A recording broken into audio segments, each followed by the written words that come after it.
in Bloomington. And Chaz, it's worth kind of mentioning because we haven't been on the air since the week one or the round one route of Aurora in the playoffs last year, but this has a very different feel to this season. I mean, you had a lot of carryover last year and a lot of that personnel using the COVID year and fifth-year seniors, but this feels like a true turning of the page, that this is Jesse Scott's program now, and this whole season has a whole new air to it. Yeah, I would agree. And speaking personally, last time I had a headset at the stadium, I was listening to Taylor call in plays, Jesse, and so, yeah, it is a changing of the guard in many ways. New offensive coordinator, you mentioned Andrew Bowers taking the reins. Jesse's still going to have a large say in the offensive game plan, but let's look at that game against Trinity last week. That's a very, very good Trinity team. It's easy to look at. I think up here we see SAA opponents, and it's easy to kind of shrug them off. That's a team that returned 21 starters, held the national champs to 13 in the playoffs. That's a very good defense that bottled up the running game, but Wheaton goes on the road, forces overtime with a clutch drive. I think there's a lot of promise coming out of that loss last week. Yeah, Wheaton definitely tried to get their footing in the ground game, running the football last week, and I know Gio, speaking personally, having coached the running backs, he really wanted to get things going for the team on the offense, but they were very stout up front, and they were doing some things defensively that they did not show previously. At this time, we will step aside quickly and send it down to the field for tonight's national anthem.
One of those things that Wheaton's going to have to deal with a new look is the offense goes the length of the field when it needs to. They take over. Defense comes up with a big stop late in that game.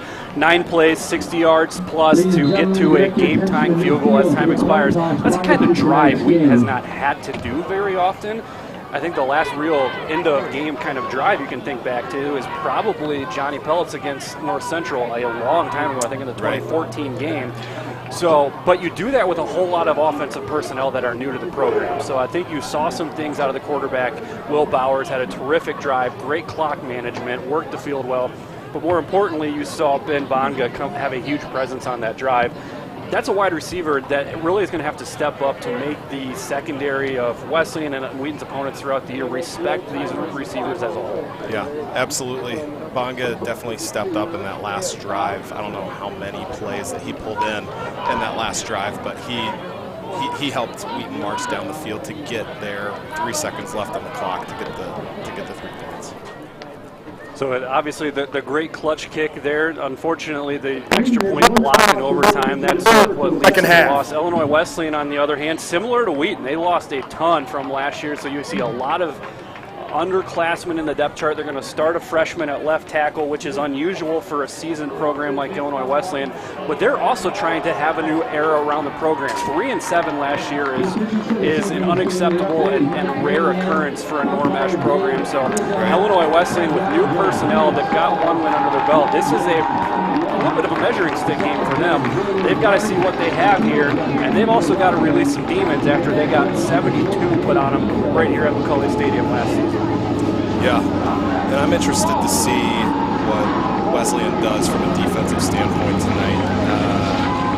We had seen pretty much the same themes year over year from the Wesleyan defense, and so scheming up last year for Wesleyan, it was some of the same things we were able to do in the past. And so I don't know if we're going to be able to come back to power doing some RPO, but with a new defensive coordinator, I'm excited to see what kind of coverages they use tonight and where they go.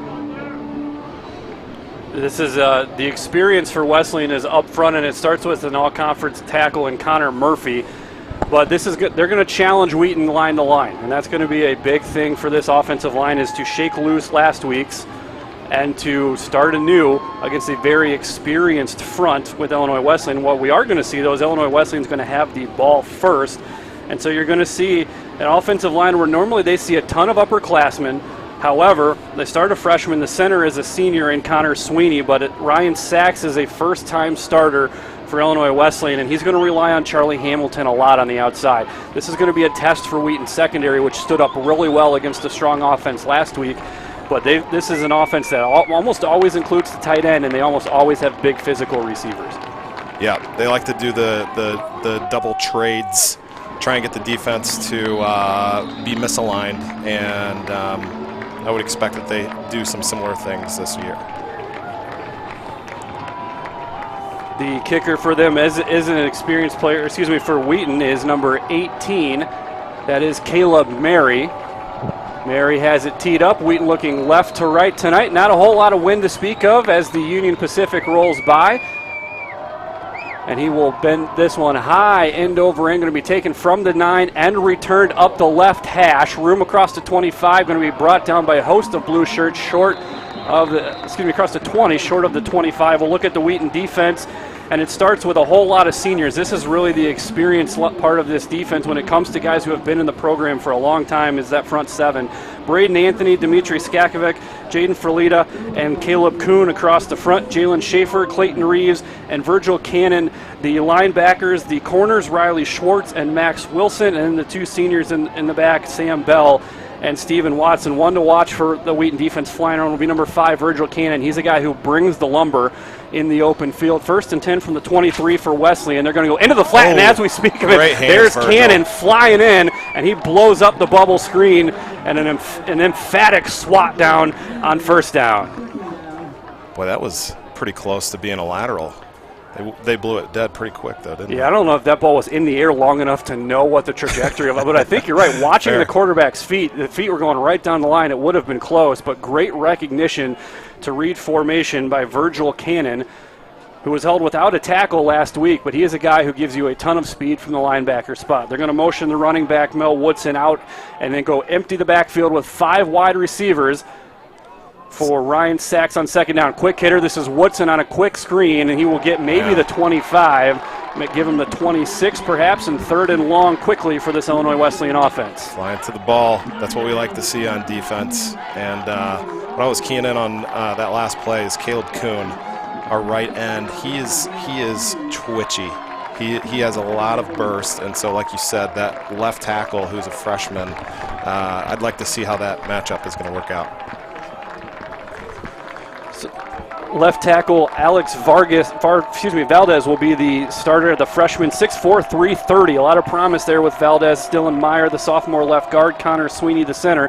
3rd and 8. Roll the pocket to the right side. Well protected for Sachs. He will stop and go long, and that is going to be incomplete, bobbled, and shoved out of bounds by Stephen Watson.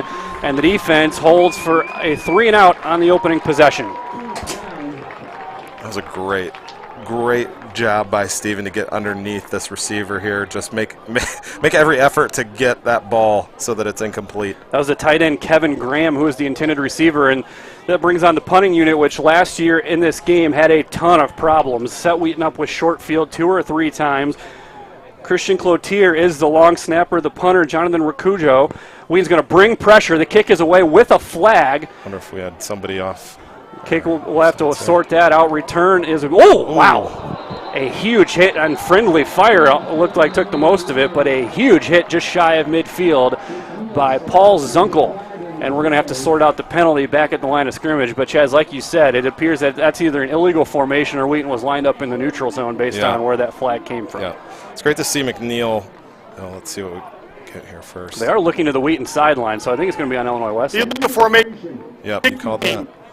Those spread formations are tricky because a lot of times guys line up, one guy on the inside lines up, and then you're not tight to know who's on the line and who isn't. Yeah, early in the season, some substitutions. Not everybody's going to be on the same page when it's a complex formation like that. So Jesse will decline the penalty, and Wheaton will take over from their own 48-yard line. Elijah Nitz, Paul Fay, Derek Johannick, Trevor Gabriel, and Graham Wall, your starting 5 up front. Left to right, Trevor Gabriel returning all-conference at right guard. And we will see Will Bowers, the transfer from Liberty, out of the shotgun, motion into the slot. He has Giovanni Weeks on his right hip. Play fake, goes out into the near side for Tyler Gautier, and Gautier is going to be wrestled out of bounds for little to no gain. Quickly covered up by Jimmy Capecci. Yeah, we want you want to get Bonga to get that guy's outside shoulder there to give the receiver the ability to go outside. So great play by the defense there to keep him contained. Capecci and Artis Benjamin, the 2 corners. Anthony Wakal, the conference special teams player of the week, and Sam Schott, the safeties. This is Bowers on a keeper. Everybody goes with Weeks. Bowers into the open field. 35-30, 20, 15, 10, 5. Take it to the house. All right, let's roll, baby. Let's roll. Bowers on the keeper, 51 yards into the end zone. There was no eye integrity in the Illinois Wesleyan defense there. Everybody collapsed on Giovanni Weeks, and Bowers had nobody to miss. Will didn't pull it a lot last week, and so I was keying in on Gio, and I was like, man, he probably should have pulled that, and good thing he had me full too. Yeah, credited with 10 rushes last week, but a lot of that came as sacks. Finished with 23 gained yards. And this will be Caleb Marion for the extra point. Short snap, well covered. And that'll be quickly 7-0 in favor of the Thunder. 2 plays, 51 yards, and that feels very familiar to the way this game started last year in this building. Yes, it does. Nobody within 10 yards of the quarterback until he is well into the secondary. And you see really nice speed from the transfer from Liberty University. Played in 2 games last year, carried the ball once for 10 yards, but shows he is a dual threat to start this one. Yeah, that's exciting to see. And pulling it early, get some confidence. You know, sometimes quarterbacks like to do that, is get one run underneath their feet, get hit once or twice, and then that really settles them into the game. That is an area where Illinois Wesleyan has a lot of returning experience, even though they're not necessarily seniors. Josh Havlicek, who was the defensive end that followed Weeks, should have had that edge. Yeah. Those are guys that have been around the conference a time before. As Mary will bang this one to the numbers, taken at the 7, coming to the near side by Albin, and he's going to be bottled up shy of the 20. And Wheaton's that special team speed has really shown in the last couple of years, as you've seen the depth of this program really improve down the roster. This coverage unit has been such a point of pride for the Thunder in recent years, and they're showing it off there. A very short return of maybe 10 yards there for Josh Albin. Yeah, historically, Wheaton's done a good job of getting guys who are young and hungry on the field for special teams that really want to show their ability to play. And so a lot of guys flying downfield there. Seth Albin, he did take one to the house last year from 90 yards, so they've got an experienced returner back there. 1st and 10 from the 17. Play fake, quarterback keeper on the sweep to the right side. And a nice play there by the middle linebacker Clayton Reeves to set an edge and turn him back inside where his teammates could help. Otherwise, he had a corner to turn, but Reeves gets around that block and forces him back to the middle of the field. Yep, that was a really good job by Reeves to set the edge, force it back inside where the rest of the defense, the teeth, can come and get it. Okay, Philip Lachurko getting in there on the tackle. Loss of a yard for Sachs, who carried 10 times last week as well. A little bit more of a rushing threat on papers, at least, than Bowers with 10 carries, 55 yards last week. Last year, he rushed 12 times for 74 yards. Not all of that coming from the quarterback position. 2nd and 11 as they motion twin to the left side. Play fake. Oh, and Virgil Cannon all over it. Your boy Virgil. Cannon made a beeline to the depth of the quarterback, and that nowhere to go. He saw that right away. he sees the guard pulling there. Yeah. I think that was the guard maybe, but he knew it was coming. Great recognition. That's the center, Connor Sweeney, and Sweeney had no chance on that play. That's going to be one where you'd like to blame him in film practice, but there's no chance. That's a great play by the linebacker to recognize the puller and get to the depth of the drop of the quarterback. So now Wesleyan backed up to their own goal line on 3rd and 21 from their own 6. Quarterback waits with his heels on the goal line, out of the shotgun, looking to his left. Wheaton brings pressure up the middle, releases to the running back, and a tremendous open field tackle as the helmet comes off for Clayton Reeves. Reeves flying up again. He's going to have to set out for one play, but that's no problem because the punt unit's coming on, and Illinois Wesleyan will punt it away. They should have just enough room for the punt operation. I think this is going to be a little bit shorter snap than the traditional operation, but boy, this Wheaton defense flying around to open this game. We had a friendly match between Clayton and his brother in practice last year, racing each other, and I have to say Clayton won out as the freshman. 5'10", 206 pounds out of Lubbock, Texas. Low snap. Wheaton brings pressure again, and they just get it away. Right, this is going to be a fair catch called for at the Wesleyan 39-yard line. But boy, this is deja vu all over again if you're Illinois Wesleyan, where last year they just got put in front of the bus from the jump, and it's starting to feel like that again here. The defense is going to have to come up with a quick stop, or the Titans are going to be in trouble. Yep.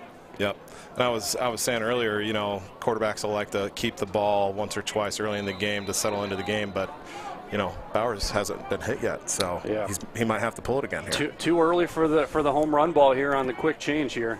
And they will give to Weeks. Weeks with a hole off the left side, powering, spinning his way down near the 30.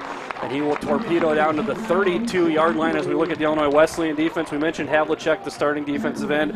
Connor Murphy is the focal point, number 55. He had 54 tackles, 10 of them for loss, including 7.5 sacks last year. Joel Baird, the other nose tackle, and Zach McNeese, the other defensive end, in a 4-3 front for the Titans. Out of the shotgun is Bowers, 2nd and 3. Play fake looking to his right. That is completed to Tucker, bobbling, and he will hold on as he spins to the ground.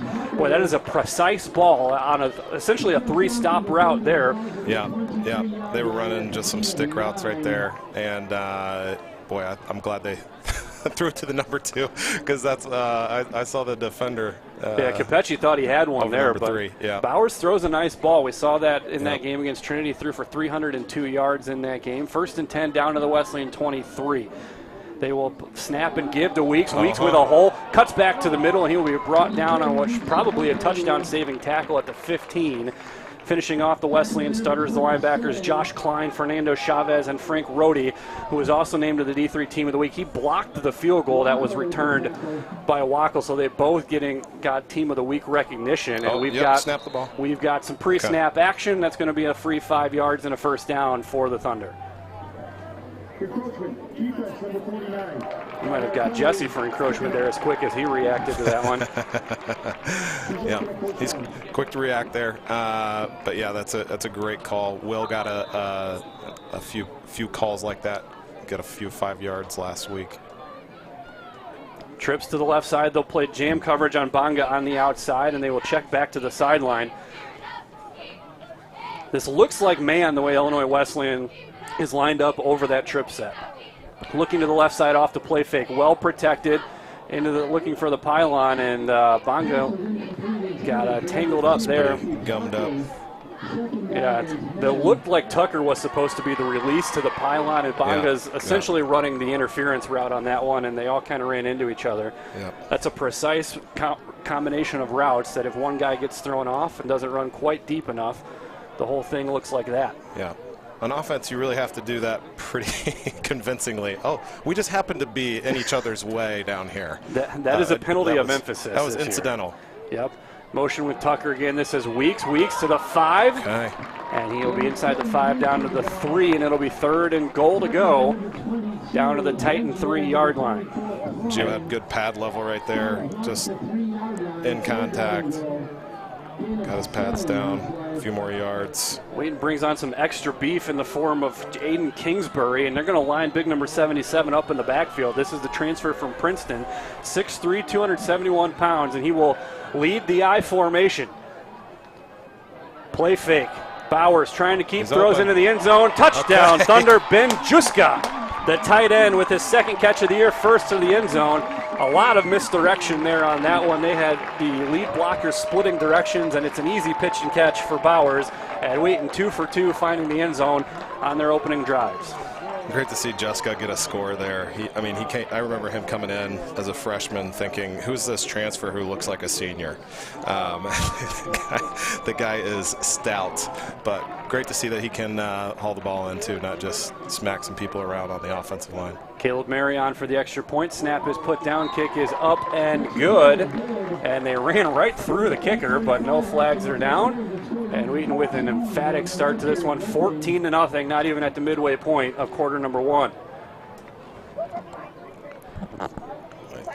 That's a good play by Wheaton's offense. Just some good misdirection down on the goal line. Guys are running fast, trying to anticipate things on a defense, trying to make a stop, and some misdirection like that can play to their advantage. We wondered how Wheaton would respond facing recovering really from that loss. And Chaz, there's a high likelihood that, again, I'd have to go back and confirm this. I'm not sure this senior class has seen a 2-game losing streak, which is what they come into play today with. And so this is this is a little bit of trying to get a monkey off your back here to start the season. Yeah. Mary again for the kickoff, his third of the night. Great hang time, taken at the 10. Up the left hash, looking for room, spinning, but he will not get out of the tackle at the 22-yard line. Tackle made by LaChurco. And this Illinois Wesleyan offense, which has gone backwards on 2 drives, is going to have to find some rhythm here because they've got a tired defense already on their sideline. Yeah. I'm speaking of LaChurco, I'm excited to see him make some plays tonight. He's another guy like Kuhn, where he's got a great start off the ball. Really powerful guy, and he made some big plays. Big sack last week against Trinity. Max Wilson is manned up on Charlie Hamilton to the near side as they go motion, play fake, and Sachs is going to be swallowed up in the backfield.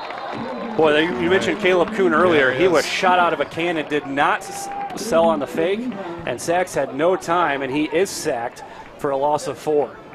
Yep, they had him lined up on the left side, left defensive end there.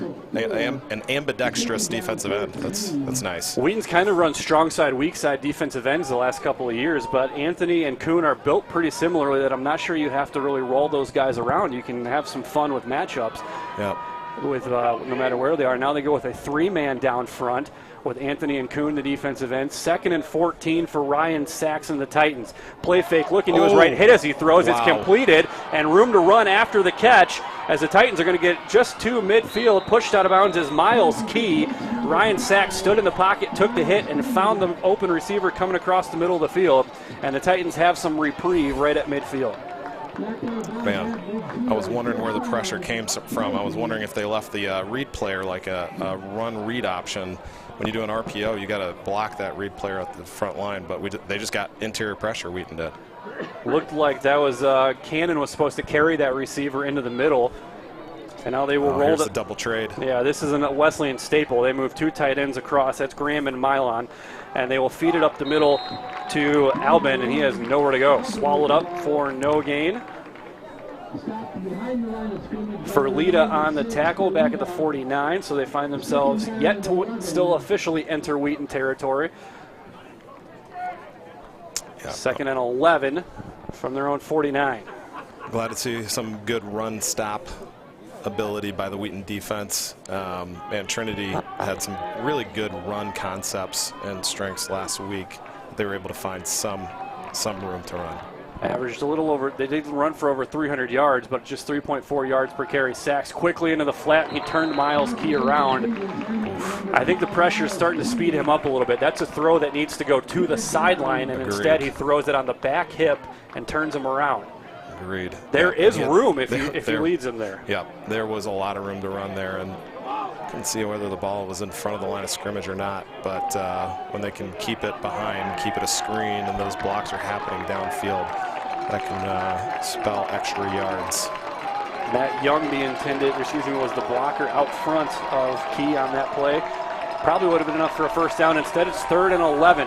3 wide receivers. Pressure comes from the Thunder. Across the middle, complete to the tight end. Ball's out, and Wheaton's going to be all over it. That is enough of a possession from Kevin Graham to rule that a fumble, and Wheaton's going to take over at their own 30. That looked like a football move to me. Boy. Now, we're going to have a conversation about it. You're going to see it here on the replay. Is the ball ever secured? That's, I don't know. I don't know if he ever put that ball away. Looked like the ball was coming incomplete. Out of the vending machine. Shoot. Yeah, incomplete. And upon review, I think that's the right call. Yep. Yep. So the Titans dodge a bullet, getting that pass incomplete, and they will punt for the third time. Wheaton has, I think because of the way last year unfolded, Wheaton's bringing a lot more pressure on these punts than what we're used to them seeing. Yeah, well, when you got Jalen Schaefer, who's had a lot, able to block a lot of punts, a lot of kicks, you know. And here, as I say that, they set up the return for Stout. He will take the kick from the 17, fumbles it, picks it up, finds a crease to the 25. Flag is down. This one's going to come back. There's a flag back at the 18-yard line. That's usually in the area of a block in the back. Yeah. It's going to happen right at the top of the screen, and I think it just did. Yep, right there. You're going to see, I think, 33, the guilty party. Those things can happen on special teams play when the field's changing, guys are running free, then the ball goes the opposite direction. It's pretty easy for a guy to turn his shoulder pads and get hit in the back, and they got him there. So that'll back Wheaton up to the 9-yard line. So now the pressure, Illinois Wesleyan's defense has an opportunity to turn the field in this game. Wheaton backed up to their own 9, having put the ball in the end zone on each of their first 2 possessions. Bowers out of the shotgun. Brody showing pressure from the near side on a 4-3 look for the Titans. He will back off. Give is to Weeks running left. Weeks with behind a couple of pancakes. Keep going. Yep. Yeah, but a couple of pancakes there on that left side. Body's flying to the ground, and Wheaton gets out of the shadow of the goalpost with a gain of 6. Yeah. Gio's just a guy that runs angry, and you know, Coach Black liked it when Gio ran angry. We really like that. We really like that. So 2nd and 6 at the 15 now. Coach Scott wants to see something else happen. Yeah, they're going to check off that at the line. They've got man on the outside on 2nd and 4. They'll bring pressure off the left side. It's picked up. Bowers into the window, completed to Gautier. He's got a first down at the 25. And you wouldn't know this, but it is Gautier. Gautier, yes. And I've got that wrong in every direction for 4 years now. I am consistently wrong with that name, and I apologize to his parents for it. But I probably corrected you wrong. You know, it's probably something else, but that's what I have been saying when I've been his coach. 1st and 10 out to the 25-yard line. Wheaton again with pace to the line.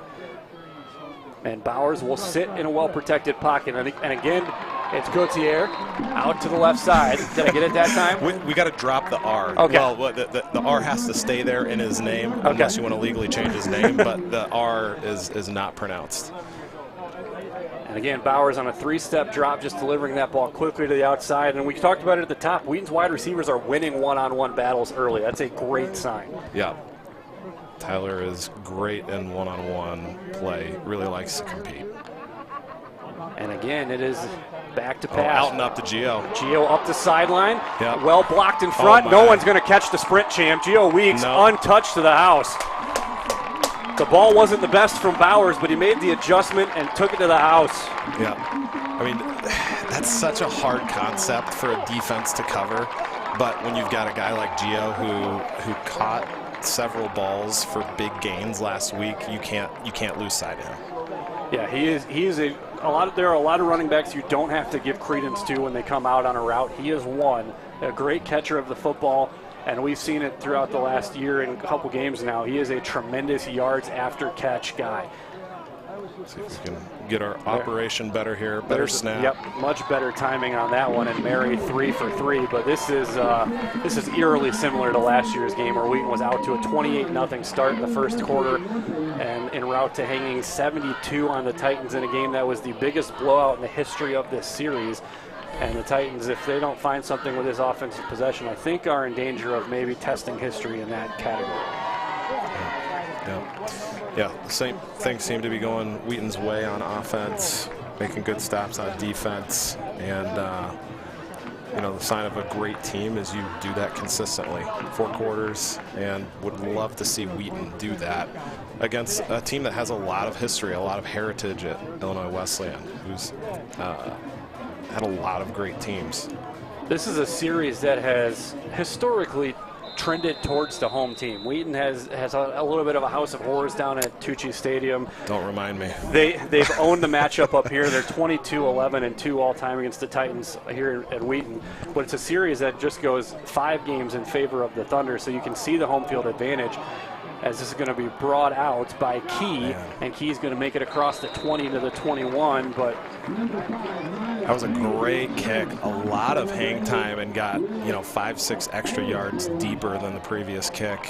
And when they're doing these left and right returns, the speed of the Wheaton special teams is not going to allow that to happen, especially when they're going from all the way on the hash or between the hash and the numbers to the opposite side. Miles Key, 3 of 7 for 32 yards so far. He's out of the gun as he motions twins to the left. They're going to roll to the left, throwing into the flat. Dangerous pass is completed to Key, who breaks the tackle, and he sachets into the Wheaton sideline for a first down gain across the 31. Dangerous pass. Schwartz went for the big play and got burnt for a gain of 11. He was close, not quite there. And if you're there, you're there. But if you're that close, you usually teach the technique to keep the backside arm on the defender, so you don't lose sight of him like that. Key just a little too strong, 5'11", 185. The sophomore out of St. Louis Priory, and they will run the option on the near side. Probably should have pitched it because the quarterback Sachs gets drilled for a gain of a yard. Reeves again. But I'm not sure there was a good option on that because Wheaton Kuhn with great integrity. Yeah. Reeves gets there in a hurry, and a great job on the outside by Stephen Watson to stay with the back. They're just not a good choice there. So he made the right one that gets them 3 yards. Probably maximized the gain on the play, but took a strong hit from Clayton Reeves. So 2nd and 7 at the 35, 3:40 and counting in the first quarter. Home opener for the Thunder. Road opener for the Titans. Sachs looking to his right, throws into a tight window, complete to Hamilton. First time he's gone to his #1 receiver, and he gets across the 45 to the 46-yard line. So that was the same concept that we saw in the last series where the ball was incomplete. It was thrown behind the receiver where, fortunate for Wheaton, he dropped the ball, and this time they didn't block. They went out for a concept and didn't see if they had room on the outside, but they definitely had the receiver over the middle. So Sachs completing a couple in a row now, up to 55 yards, already been sacked twice. Titan offense trying to cross midfield for the first time, and they do. Drilled in there, completed to Matt Young. Again, I think that's what Wesleyan's going to need to do. They got to kind of loosen the jar on the lid on this Wheaton defense, and that comes with quick hitters, lateral, sideline to sideline. Try to keep these linebackers spread out, which will then hopefully open up some running room. Yeah, man, Kuhn almost got his hands on that ball. They had the tight end coming across to block the defensive end and didn't quite get there, so that left Kuhn free and his hands free. 2nd and short, you got to watch a shot here. They might try and get a quick 6. Man coverage for Schwartz. They're looking to Hamilton on that matchup, and he threw it too high for him, and they're going to get Schwartz for pass interference. He had a hand on him. Yeah, hand behind. But not sure Hamilton gets that ball either way, but once you see an impediment like that, they're going to throw that flag more often than not. This is something I did. #1 of the defense. The ball he placed at the spot of the foul, automatic first down. We've seen in the early games, at least at the Division I level, a lot more hand fighting being allowed. I'm not sure that qualifies under the same umbrella there, but free first down for the Titans at the 32 as they have their best drive of the night going so far with 2:20 left here in the first quarter. Sun setting down to our right. He's casting an orange glow on the field here at McCauley Stadium. And this is going to be the tight end, Graham, standing up and setting back up on the right side of the line. 1st and 10, play fake. Sachs going to go, step up, had room to run. It's a wheel route to the right side to Hamilton, and that is broken up. Great hands by Schwartz to get into the breadbasket of Hamilton and make sure he couldn't bring it in. Well, that was a tough route to cover. I'm not so sure Sachs shouldn't have taken off with that ball. There's a lot of room to run in the middle of the field there. And the Schwartz, I think, probably should have been called for pass interference again there. Well, Never got the header out. At least he was playing the breadbasket, though. He didn't have his hands too much into the receiver, moving his body. He kept it close to where his hands were, and that's great technique by Schwartz. That's the difference between the college and the pro game that gets fans a little angry. Is that in the college game you have ball's to on the ground. And we'll see, it's a wrestling match there. I think they're going to give it to him. Yeah, got it back. But in the college game, the defender has to get his head around. You can't just face guard a defender. Right. I think Schwartz got away with it last time, but in the end, it's 3rd and 13 for the Titans, who have been in 3rd and long quite a bit already tonight. Well, this is certainly a position that Wheaton likes to be in, where it's likely. I mean, I doubt that they would have field goal range, even if they picked up 5. That's still a long kick. From here, it's 53. Stang's longest of his career is 44 last year. He hit from 42 last week. So maybe stretching a little. Yeah. Timeout. Illinois Wesleyan, their first charge timeout of the half. Timeout. Yep. Quick look around the CCIW earlier today. WashU 54-7 over Milliken. North Central back to number 1 in the country after last week, 59-7 over Carthage. Augustana over Elmhurst, 34-16 in progress in Waukesha. North Park visiting Carroll, and Carroll has a 7-0 lead over the Vikings late in that first quarter. Top 25 action, we mentioned North Central. Mount Union 55-7 over Marietta. Whitewater goes down to Barry. They don't have the offensive explosion, but they have put up just enough, 17-3 over the Vikings. Hardin Simmons wins the top 25 matchup in a laugher, 41-0 over number 24 UW Platteville. Trinity and Texas Lutheran going on right now. Linfield 21-3 over Redlands. Johns Hopkins 70-0 over Juniata. Elsewhere, Central gets upset in the Iowa Conference opener, 38-35. They lose at home to Loris. That really the big top 25 shocker of the day. Also, the 12th man behind the visiting bench over there. We'll see if CJ chooses to bring pressure on 3rd and long. They run the stunt up front. Sack's going to be chased, holds on to the football, and that is going to be brought down without a helmet all the way back in the logo. But Ferlita and looked like Skakovic got in there. But that was a great stunt they ran in the middle of the field. You're going to see the twist on the outside, and they never passed him off. Also good to see Sachs be able to walk off the field after he got high-lowered a little bit in that tackle. All right. So promising drive ends in a punt for the Titans. All right, let's see if McNeil can put something together here. What you can't do is let this ball land on the ground and roll. And I think we have that exact situation. Lands at the 20 and going to roll out of bounds. Great punt. Yeah, that's true. By Rakujo there. He's going to tie Wheaton to the 6-yard line. 42 seconds, 3 timeouts left. Wheaton's going to try and hang some more up here. They're going to try and take these 42 seconds and see if they try to, I would imagine, get off the end goal line first and then see if they try to put up more points before we flip into the field for quarter number 2. Weeks in the backfield. We've seen this trip set from Wheaton a lot tonight, and so they must have something on tape about the way Wesleyan decides to defend this particular formation, because we have seen it a lot. Inside out, it is Tucker, Gauthier, and Bonga. As Bowers will play fake, steps back into his own end zone across the middle. Bonga's wide open, and he dropped it. He turned his eyes upfield where he would have seen nothing but green pastures to run. Yeah, he knew it. And he dropped what would have been a 94-yard touchdown. Yeah, you could see his head turn as soon as that ball got right to him. And coverage breakdown by the Titans in the middle of the field. Been guilty of that many a times. Many a times. That's going to be one where I think Jesse and Bowers are going to have to circle that one and maybe come back to it later in the game. Yep. Right. This is Matthew Tucker into the game. A dangerous throw into the flat. Falls incomplete. Illinois Wesleyan was all over it. As Jeremiah Tucker in the game for the first time, throwing that into the flat. But great pursuit. That's Rhodey, who got right in around the block. Wheats wouldn't have had much room to go with the ball. Interesting spot in the field to run JT out there for the first time today. Yeah. Probably hoping for some distraction there. Defense would be keying on it. 3rd and 10. We'll see if the Titans bring pressure. They're showing it up the middle. Wheaton kind of waiting them out. Smart move by Bowers here. They will bring 4. It's picked up. He's open.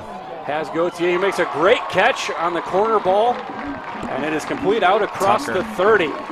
Excuse me, Tucker who makes the catch. Matthew Tucker, 31 yards, and Wheaton gets off its own goal line yet again. Great protection by the offensive line to give their quarterback time on a deep drop and a long route. Yeah. And what will be the last play of the first quarter coming up as they send that trip set to the wide side of the field with Weeks in the backfield. Play fake on the quick hitter, Gauthier again, and he will be brought down to the 40 as a dominant first quarter comes to an end. I'm not sure Wheaton could have asked for a better 15 minutes in front of their home crowd again. Yeah. Bowers has been tremendous. The offensive line has kept him clean, and the defense has been flying around. Yeah. And a statement 15 minutes. Yeah, when I was down in Texas and saw the guys on the field after the game, I just told them that I would feel bad for Wesleyan for next week, and in hopes that that was what their mindset was going to be coming into this week, to regather themselves, play with a chip on their shoulder in practice, give more effort in practice. Not that they weren't giving effort before, but it means something different when you lose a close game like that to a great opponent. And they've definitely started doing that in the first half here, and hopefully they keep seeing red to finish this game out. Yeah, Trinity is a great program that is likely going. The ceiling on their team is on their season, is likely geography. Because they're going to have to run into Mary Hart and Baylor sooner than later. And it would be great if the committee could have some creativity to get them away from that matchup, but it's going to probably happen in the second round or sooner, which is a shame, because they are a top 5 caliber team who's going to have to go against the national champion just based on where their schools are. Back to pass. Bowers flushed out of the pocket, trying to tuck it. That's one where he probably should have just thrown it away. Great pursuit, and the sack finally made by Josh Klein. It'll be a loss of 5. Goes from 2nd and 1 back to 3rd and 6. So when we had 42 seconds in the first quarter, I was thinking that was the second quarter. And so I was thinking, man, this game is flying by. Motion the tight end across. 3 wide receivers on 3rd and 6 for Bowers. Play fake. Pressure comes in his face. Delivers on an underneath route to Tucker, who carries the ball across the chains. Yeah. Great route call there against that coordinator Chesky. Wesleyan brings pressure. Wheaton's got that route filling perfectly where the linebacker is vacated, and it's an easy pitch and catch. Yeah. Tucker's got great hands, and he's caught a lot of balls in traffic and is really dependable for Wheaton's offense. Here's Weeks on first down, stood up with a great hit at the 45-yard line. That's the safety, Anthony Wakal. Bowers 9 of 11, 74 yards and a touchdown. So far he's been sacked once. Matthew Tucker, the leading receiver, just in yardage with 3 for 41. Gauthier's got 4 catches for 30 yards. The 1 touchdown went to Yuska, the tight end. 2nd and 7 at the 45. Wheaton's had the ball 3 times. They've been in the end zone 3 times. Play fake into the right flat to Bonga. Bonga makes the first man miss, and he will get to midfield. Sets up 3rd and short, and the playbook is wide open now for the Thunder. Yeah. 3rd and 2. A lot of plays in the playbook for this, and Kyle Carter checks into the game for the first time. He will be the back. This could be a Kyle Carter play. Carter gives you a little different look. About the same weight as Gio Weeks, but 3 inches shorter. He will motion out to the flat. They bring pressure. They throw away from the motion, and that's going to depend on the spot. Yeah. McNeil Stout caught it right at the chains. I think that's enough. Yeah, he's calling it already. Yeah, that's great. He's on the official side of the field for that, so McNeil Stout makes the catch, and they will quickly move the chains. Wheaton struggled on 3rd down last week. They have been very efficient so far tonight. Yeah. glad to see McNeil get that catch, a big clutch play. Hasn't had a ton of primetime playing time, and so that was a primetime catch there. 5 of 13 on third down last week. Give this to Carter, who explodes through the line of scrimmage and over the tackle of Klein. He will get 5 on first down, 44, bringing down 44 for a gain of 5, just across the 44. Yeah, Kyle Carter, he has a great awareness for this game. He just has a nose for where he needs to be and what he needs to do in a given situation. 2nd and 5 at the Titan 43-yard line. Play fake, Weeks on a long read. The He's tight end's wide open. He held Jessica. He's going to have to win the race to the pylon, and he does. That was a great job by Bowers. He was watching that guy, holding it as long as he could, and that last second you saw him break free. That's just perfect. Beautiful. That's a great execution of a fake by the quarterback, and that sounds silly, but that's exactly what happened. He held it just long enough to make him commit, and Yuska blows right by him for his 2nd touchdown catch of the day. Hey, celebrating those tight end hands again, baby. That's a great play. Glad to see him haul it in. We'll see it again on the replay here shortly. Mary on for the extra point. Good snap, good hold, and a good kick for Caleb Mary.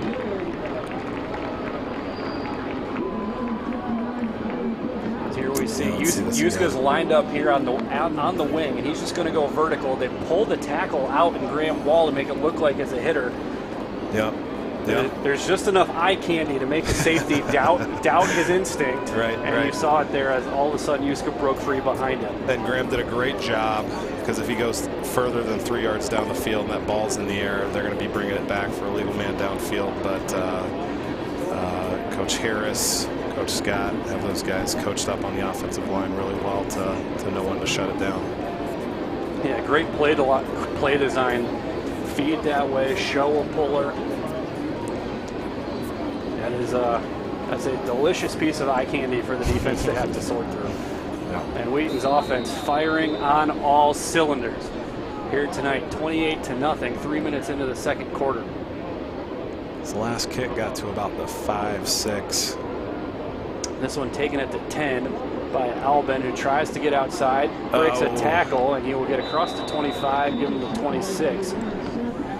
Run out by Johnny Eller at the 27-yard line. And Max Smith is going to want to have that one back. He was close to making a great tackle on the edge there, sticking him to the 20. But been there, done that too. Been there, done that too. Illinois Wesleyan 63 yards through the air. Their ground game has put them in the other direction. They have gone backwards 27 yards in the rushing category. They go to the air on first down. Quick hitter complete to Matt Young, who crosses the 30 to the 33-yard line. Here we go. Bringing the tight end across again. Kuhn, again, could get his hands up and almost get that ball. They will Play action. look left again. And Sam Bell read it perfectly. And I think Sachs knew he was in trouble there, because he locked eyes with Sam Bell. This is where you see him hold a little bit longer than he should. Yeah. And Bell just can't bring it in. 3rd and 4 for the Titans. Boy, that would have been a spectacular play by Sam Bell to make an adjustment to that ball in the air and bring that in. Well, you're starting to see Wheaton safeties and corners play off the rush strength, because they're jumping the quick routes, the underneath routes, knowing that Wesleyan and Sachs aren't probably going to have time to set up for much downfield. Twins left, the tight end is to the left side of the line on 3rd and 4. Wheaton with 3 down linemen, and we're going to have a timeout here from the Titans, as they do not like, they don't like where the play clock was. Play clock was down to 1 again. Wesleyan, that is their second charge timeout of the half. Yeah, Wheaton had their 3-man front there, and they were going to, bring some creative pressures. And not only were they not going to get the ball off on time, I don't think they liked what they were looking at either.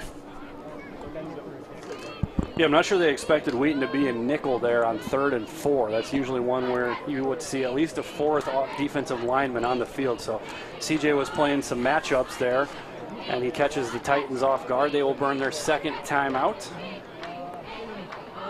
So far, the Titans 18 plays, 36 yards. Wheaton 23 plays, 205 yards.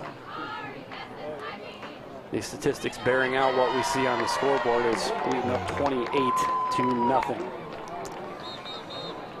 We'll see if Wheaton makes any adjustments to what their defensive call was going to be. They stay in the same package. Medium. It'll be Kuhn, Ferlita, and Anthony, the 3 down linemen. We'll come back in with Noah Jones as the nickel back. So 6 defensive backs on this formation as they motion Miles Key across to the right side. Short steps down on Hamilton. Here comes pressure. Sachs steps up, steps right under the pressure, finds Key, and Key makes the catch and stays running forward across the 40 to the 43-yard line. That's a great pocket presence by Sachs. Steps underneath the pressure and gets a window to deliver that football. It looked at first like they were manned up there, but might have been a good disguise. He stepped up in the pocket really well there. Yeah, really good pickup of the linebacker. And we're used to that being Ryan Schwartz coming up the middle. Yeah. Have to adjust to that being 24 and not 34 when we see that. But a nice job picking that up by Ian Cromer. Gave his quarterback enough time to move the sticks. 1st and 10 to the 44 for the Titans. He will dump in. This is Cromer into the flat, and Cromer will get to midfield. Flag comes down very late. That's going to be a block in the back against Miles Key, but it took a long time for that flag to get thrown. Did that come in the perimeter? Was it coming from the box? Where did that flag come in there? Well, it came all the way from the sideline. 10-yard penalty from the previous spot remains. And I think it is. Yep. It just took there you see the official throw it and then head upfield, but again, that's kind of along the same lines of what we talked about on the kickoff return. It's easy, but you just kind of got to put the hands down, let your body usher them past the play. Yeah. And it results in a loss of 10. Worth noting, that was definitely a backwards pass, so Illinois Wesleyan could have something they're setting up with that play. Throwing out into the flat to Cromer. 1st and 20. Offense backs up to their own 34. 4-man rush. Sachs going to be flushed up in the pocket, and he delivers to Charlie Hamilton, who makes his 2nd catch of the day. This is a short gain, shy of the 40 to the 39, a gain of 5. So you're seeing some similar alignments. So they had the bare tight end to the top of the field there, and then 3 wide receivers down here, similar to what Wheaton's been doing. Sachs looking to the right again. This is Key in the flat. Key with a step. Key will be close to a 1st down. Great burst after the catch by Miles Key, and they're going to move the chain. So they get out of 1st and long and get the ball across into Wheaton territory. Yeah, they blocked that really well. That was the play that we saw 5 drop in the 1st quarter. Lucky for Wheaton, and they executed that time. 1st and 10. Across to the 46. They will run away from the motion as this is a quarterback keeper, and a great job going low and under the pulling blocks by Braden Anthony, who just goes underneath the presence of the 2 left side offensive linemen and grabs the legs of Ryan Sachs. Yeah, that's an unbelievable play by Braden Anthony to shed the original block and then submarine another to get to the quarterback's feet. Goes right between Dylan Meyer and Alex Valdez. The left side of the line, looking left off a quick hit into the pocket, and it'll be completed with a hit, and that's one where the safety got caught looking at the receiver. If he's got eyes in the backfield, that could be a pick based on that throw, but Steven Watson buries him right at the catch, but it's a 1st down on a nice ball from Ryan Sachs. That was a nice ball. I mean, lasered it right to where he needed to. Option. Pitch out to Cromer on the near sides, and a nice tackle coming from the inside of the field by Jalen Schaefer. Yeah. Jalen runs really well, and that's no surprise why he was able to block so many punts and kicks last year. He's got a good jump and great top end speed too. Cromer came up a little gimpy there at the end of that tackle, so he steps out. Seth Albin back into the game as the Titans picking up the pace. Play fake. Sachs looking left. He's got a guy on the rail. Touchdown Titans. Charlie Hamilton runs right up the rail. And a coverage breakdown for the Thunder as the Titans find the end zone for the 1st time tonight. It looked like he got Watson on that one. We'll have to see that after the extra point, but Illinois Wesleyan picking up the pace on that drive, and it pays some dividends for them. Yeah, they were Wheaton was definitely still getting set or still keying in when the ball was snapped there. Just something that you have to do periodically as an offense is change the pace of the game. Extra point is good, and it is 28-7 here at the midway point of the second quarter. Let's see this. Hamilton's going to be the center guy of the trips. He just runs right through the middle. Yep. It looked like from that Watson sat down on the underneath guy and then realized he was wrong, but by that time Hamilton was already by him. Yep. You saw him after the play. Him and the linebacker were kind of having. It looked like the linebacker carried to hand him off, and then he wasn't there to take the handoff. Wesleyan's done a really good job of providing a variety of concepts to the 3 wide, and things that look similar enough, but then different to sometimes lull the defense to sleep like that and get their eyes in a bad place, have bad eyes, and that was the outcome of that play. Jack Allen and Christian Karsten's back to return for the Thunder. High Straight kick. down the middle. And this is going to be Allen from the 5 up the right hash with a little bit of room. Cuts to the inside. Blocked by Karsten. And he gets out across the 30 to the 31. So we'll see Wheaton facing a little bit of adversity for the first time tonight. We'll see what this offense comes up with, as this offense has run roughshod so far tonight. It feels like a proud dad moment when you see 2 running backs that you've coached back there deep together and making blocks for each other. Really good block by Christian and return by Jack. It's essentially the same sentiment we always hear whenever we talk about wide receiver blocking. We always hear Chris Fossum having that dad pride in the wide receiver block. 1st and 10, play fake for Bowers. Pressure coming in. They were looking for a screen there. Yeah, that was blown up by the Titans, who brought a jailbreak against that screen. Bowers takes his medicine with the sack and a loss of 6.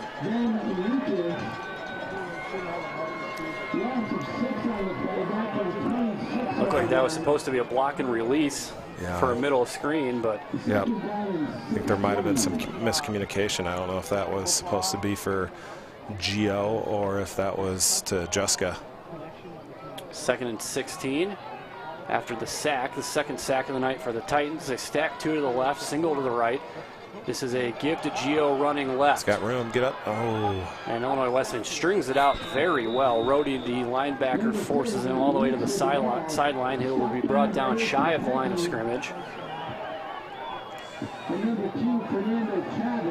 can see Rhodey right here at the bottom corner, gets around the block on the outside. And he's right there. Forcing him to take some depth in that turn and not just get upfield. 3rd and 12.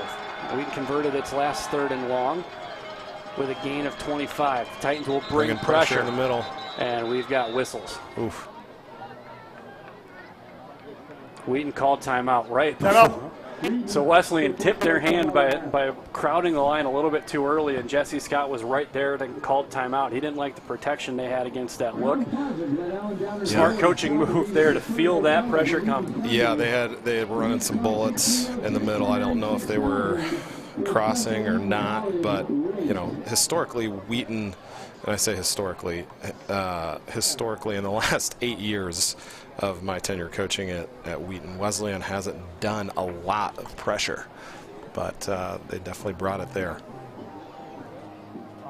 So now we'll see if they check out of that and decide to play coverage, or if they will continue to bring pressure here after the timeout. But the Titans, this is a big play for them. They've just found the end zone. Their defense is on the verge of getting off the field quickly. If you're Illinois Wesleyan, you can get the ball back. You maybe go into halftime 28-14. That feels pretty good the way this game started.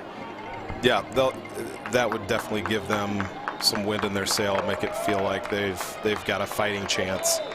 And the defense has done their job to put it into a 3rd and long here, and this is what a defensive coordinator wants. Field spread 2 by 2. The Titans are showing coverage, and now they're going to stay in that same look. Bringing bullets again. But again, Wheaton checks to the line. Looks like they've got a stunt coming, because these two near side linebackers, and it looks like Rhodey's going to come right around them. Yep. They will bring pressure. Wheaton has it picked up. It's a screen to Tucker. Tucker makes the catch, puts his helmet down, and will power to the 39, but he is still 4 yards shy. So it was a good call against that pressure, but just not enough room there. And Wheaton's going to send out the punt unit for the first time tonight. Yep. Great call. Great job getting Tucker the ball there. And, you get a guy blocked one way, and that makes that ball go much further down the field for a first down. But we've seen the flag called twice. That time Gio did a nice job of not engaging the guy with his back to him, just interfering. This punt high and spiraling, fair catch signal and catch made. Great punt. The South Carolina transfer Evan Spitz will back him up inside the 20. Wheaton with the rare SEC transfer combo in the kicking game between Caleb Mary and Evan Spitz. The transfer from... Where have you been? That happens all the time, Rusty. Transfer from South Carolina doing the punting. Get a lot of D1 transfers into Wheaton every year. Well, Spitz having a much better day than his comrades there. That's true. Fared against Georgia earlier today. 1st and 10 at the 18 for the Titans, who have the momentum. A score and a stop, and we'll see if they can come back within 2 scores here. Give us to Albin on first down, who takes the ball across the line of scrimmage and will get a yard on first down. Last time it was tempo. We'll see if they stick with it on this drive. I wonder if they're going to try and even eat some clock and make this their last possession, if they could, or the last possession of the half, if they can march it down. But they are trying to do tempo here. Looking to the left on a quick hitter, and that is caught. Great one-on-one throw. Wow. It's back shoulder throw. Hamilton's that guy. I mean, he is built like that guy. 6'3", 200. Throw it up to him on the back shoulder. There's not a lot of corners that are going to fight through a guy like that. To win a one-on-one ball. Now, granted, Max Wilson is one who's actually built for it, 6'4", 195, but that's just too good a throw. Yep. And even had Watson nearby as well. 3rd and 1, looking to the right across the middle, and that is broken up. Great anticipation by Reeves. Sitting down, that's Schaefer sitting right in the pocket on that quick hitter. And now Illinois Wesleyan with some decisions here. The punt team not coming out right away, 4th and only a yard, but given the field position, you almost have to. Yep. Really great anticipation, like you said, with Jalen to see that guy hit the brakes going for the first down and make a break on the ball. Wheaton's got to watch the ball here. I mean, they could do something funny to try and get them to jump off sides. This looks like a safe return. Sam Bell is the guy back. I think the defense stayed on the field. Strong snap, ball away. They do kick it. Bell's going to call fire. Okay. And that ball will take a Wesleyan bounce across the 40 and will roll up right at the kicking X at the 35. So I think CJ sensed that as well, that even though traditional thinking says that side of the field, they've got the momentum and a chance for only a yard. But Yep. And that's a big win for Wheaton there. You know, a new set of downs for the offense, a quick stop on the defense. That was as good an outcome as Wheaton could have hoped for. After having the momentum to not capitalize, if Wheaton can score here, especially if they do it at the end of the half, that could be a backbreaker for the Titans. Yuska sets up in the middle. Give this to Gio. Gio will cut outside and back in on a stutter, and he will get 3 on first down to the 39. And I saw the defensive line shifting a little bit there with Jessica in his shift, and I wonder if that's something that Wheaton's offense can key on and I don't know, maybe make some adaptations too in the run game for the second half, if that's something that they continue to do. Always an interesting thing to how do you adapt when the tight end is an interior blocker in a formation. 2nd and 7 inside 5 minutes left here first half. Motion comes from Tucker. They will play fake, goes on the slant. A dangerous throw went through the hands of Gauthier, but a great coverage by Capecci. And it'll be 3rd and 7 here. So Wheaton's offense, which was flying through most of the first quarter, has been in 3rd and long the last 3 times they've had the football. You know, you wonder, is it going to get to Bonga here? Is this going to go Tucker, Gautier? Some really dependable hands, good options. Bonga had a chance to put this game away and dropped what would have been a surefire 94-yard touchdown. Cover 0 pressure here. Pressure coming again, and a wide receiver flinched on the outside. So it'll be 3rd and 12. That's the one. Those are the unforgivable penalties. Wide receivers should never be the ones to flinch. They're reacting to the ball snapping. Yeah. So the adrenaline for the home opener is worn off, and since this game's kind of leveled out off emotion, Wesleyan's kind of had the upper hand in this one, but they've got to prove it again. 3rd and 12. Wheaton with the ball at their own 34. The Titans are showing pressure once again. Looks like they're going to bring the house. They're showing all 3 linebackers yet again. Seeing a lot of communication along that front line on both sides. They will bring 6. Underneath again to McNeil Stout. McNeil Stout's going to be a foot race. Turns to corner, 45-50. And he will have the first down and shoved into the Wheaton sideline. So really the same play they ran. They flipped it. They turned it to the other side of the formation. And McNeil Stout behind great wide receiver blocking. Proud dad moment for Possum there. Great wide receiver blocking springs a big one. Yep. And, McNeil isn't going to be the feature guy that they're keying in on. I mentioned the 3 other receivers before that play, and they screened it to McNeil there. 4-man rush. Smart. Bauer's well protected. He's got Geo Weeks wide open, makes the catch. Whoop! 25-20, ankle breaker to the 10. It'll be 1st and goal, and it's worth noting we credited the wide receivers. It was Weeks that had the biggest block on that last play, coming out of the backfield and getting vertical. And we're going to just enjoy this one on the flyby right after he makes the catch. A little stop and go. Love seeing Gio play with some instincts there with a guy as fast as Gio is. For him to hit his brakes there, that counterintuitive. Oh, that's 2 missed tackles for Fernando Chavez on that play. 1st and goal at the 10-yard line. Got Kyle Carter here. Carter in the game, reverses Good out to the level. left side, spinning to the goal line. He didn't quite get in. They're going to say down at the 1-yard line. I think that's the right call by the officials, but a great power run by Kyle Carter here. Well, that's a 90-degree cut at the line of scrimmage. There's a lot of movement on the offensive line there towards the end zone, and that's the dream when you're at running back, is seeing your big boys move the line of scrimmage. Carter in the backfield, out of the gun. They will give again. Carter is That's got to be in. Arms go up, and Wheaton answers with a couple big plays, and they retake the momentum with 3:22 left in the first half, and an extra point away from putting this back to a full 4-score lead.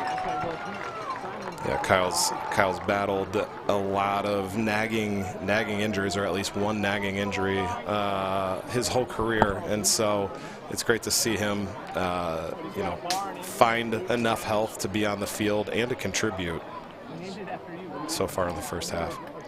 Spitz puts the snap down, and the extra point is good. This kicking operation looks a lot smoother this week. Even here in the second quarter than they did starting the game. Here you see just a power run from Carter, who gets a little lower and wins the battle. Jessica with a great block coming on the inside there. Great play on the short yardage to get in the end zone. So we can kind of weather the punch from the Titans. Wesleyan will have 3:22. Again, worth noting that Wheaton will get the ball to start the second half. So the Titans with 1 timeout, 3:22 left on the clock. Wheaton with 2 timeouts. Worth wondering if they do get an incompletion or 2, if Wheaton kind of plays for 1 more possession here. Normally you would say early in the season you want a team to practice that 2-minute drill. They did it live fire last week. That might not be quite the urgent piece to the game plan that it would sometimes be. Yeah, and especially, again, like you said, early in the season, you want to give guys rep, give them the experience, and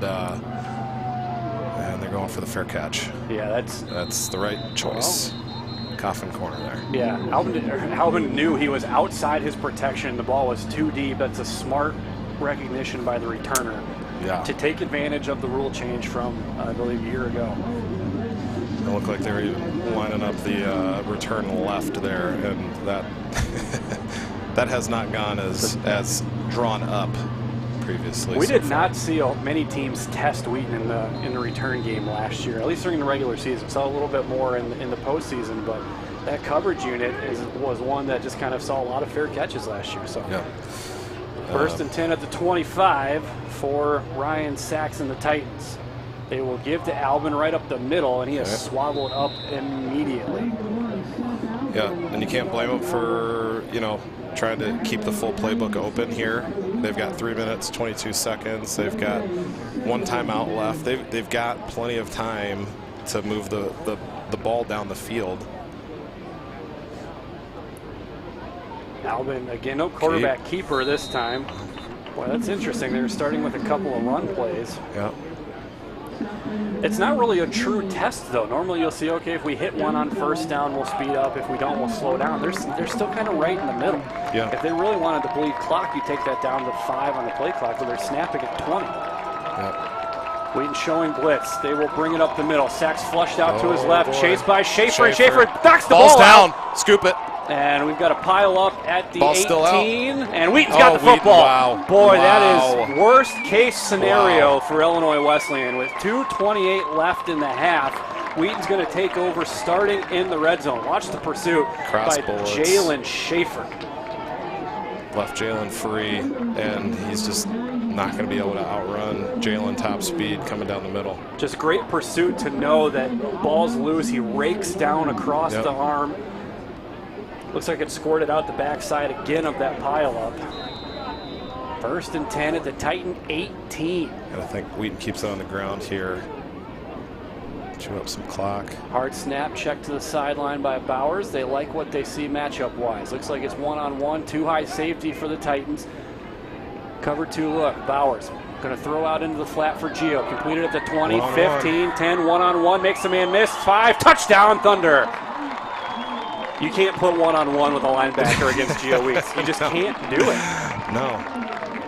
And he saw he had the matchup right away.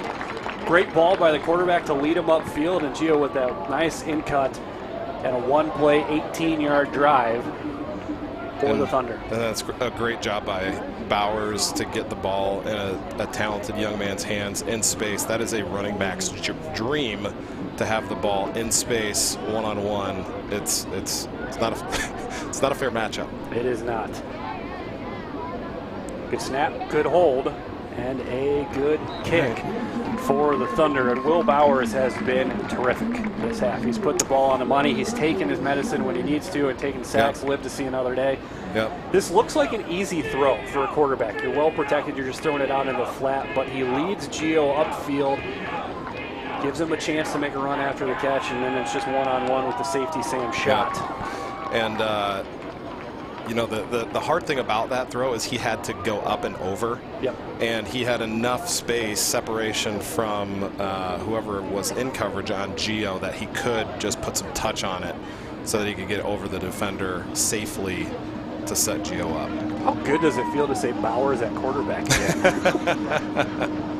I feel like there were probably bets about how far into a broadcast we could get before acknowledging the elephant in the huddle. They're basically the same person. I mean, he scored with a run his first carry tonight. That sounds like an Andrew Bowers kind of situation. Offensive coordinator Andrew Bowers with quarterback Will Bowers. Mary again, this is a shorter kick, going to be taken at the 12. This is Albin. Hesitates, waits for room, and will power ahead to the 30. Nice patient return by Seth Albin. Hey, Max got his tackle. I told you he's going to want that one back. He got his chance there. Again, nothing sexy about the return, but he does a nice job patiently setting his blocks up and getting what was there. So now if you're Illinois Wesleyan, after the quick turn up field, I would imagine they keep it on the ground again, because the last thing you want is a couple of quick incompletions and all of a sudden you're punting with a minute and a half left here in the half. Yeah, I mean, you think, looking at the score, 42-7, we've got to try and get something here, but you might also want to get into the locker room to just say, hey, let's try and figure something out for the second Albin half. on the counter makes a couple guys miss, and he's going to be out of bounds right at the first down marker. And if you're Illinois Wesleyan, that might be just enough to try to first down. You're already at the 40 after the nice return by Albin. Now he gets you all the way up. Clock is running, so they're going to say the knee stayed in bounds inside the final 2 minutes of the half. So we're down to a minute 50 as the Titans break the huddle. They haven't huddled much today, so clearly not wanting to put the gas all the way down here. Boy, Wheaton's got coverage problems here. This is Sachs on the keeper, and Sachs going to be brought down. Kept them in bounds.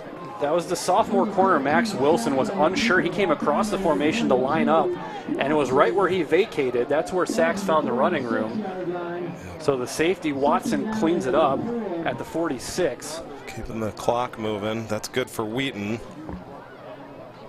I think one more for a huddle here. Yeah, one more first down. I think you'll see Illinois Wesleyan start to hurry a little bit more. That'll put them across midfield. You've taken it into the final minute. This is Albin. He's going to have a first down. So now we'll see how the Titans respond. In the Wheaton territory, minute 4 left. You've got one timeout. I would imagine they start to open things up a little bit now. So they're going to take the tight end off, bring in another wide receiver. So sheer package tells you this is likely going to be a throw. Yep. Yeah, they're going to have. I mean, they've only got one timeout, and the clock's running, so they're going to. They've got to move here if they want to get any points. This is Hamilton in the center of the trip set is where they've had problems in coverage. They will throw to Key into the flat. Right. Key's got to get out of bounds, and he will not. He's going to be hauled down at the 44. 36 seconds and counting. Is now Illinois Wesleyan going to go no huddle with a little bit of urgency? I think they probably needed to go no huddle on Not it enough. Leading into that last play. Bled a little too much clock. Couldn't see who.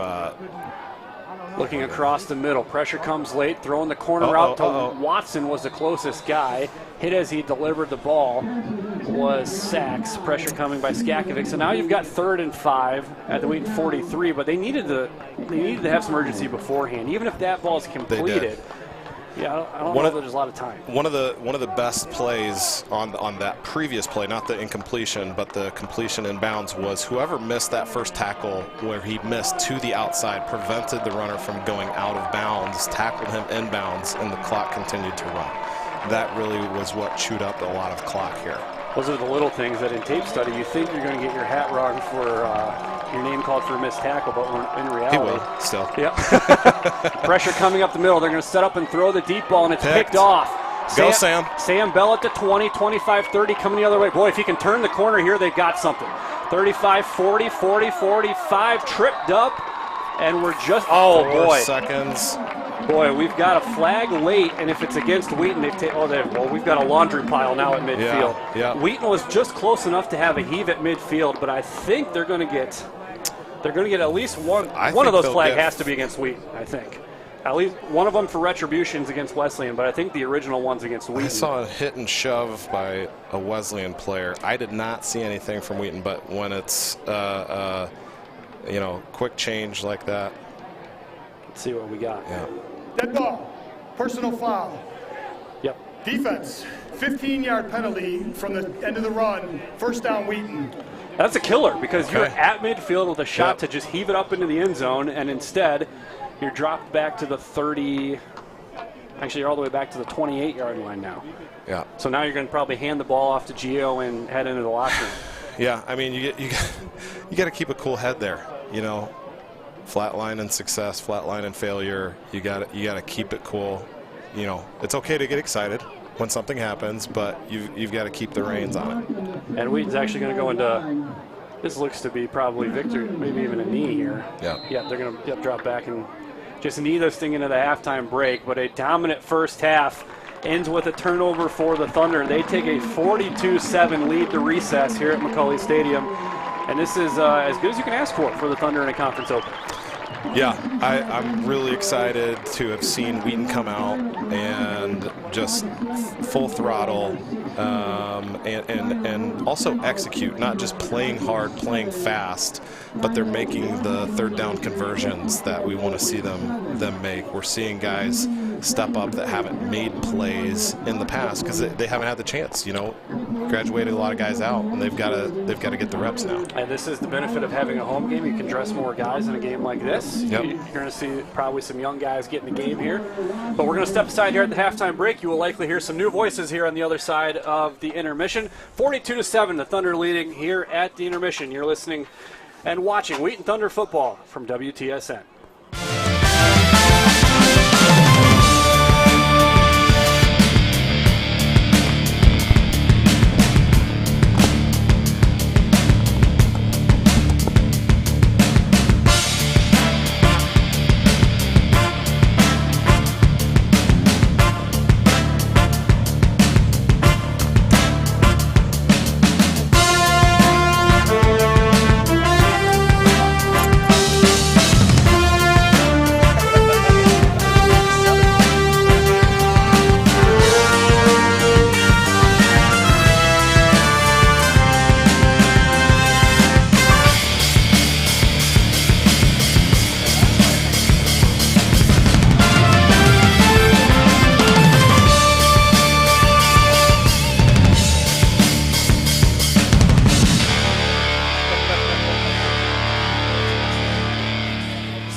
as I have ever seen. The kind that makes before December like a long lost dream.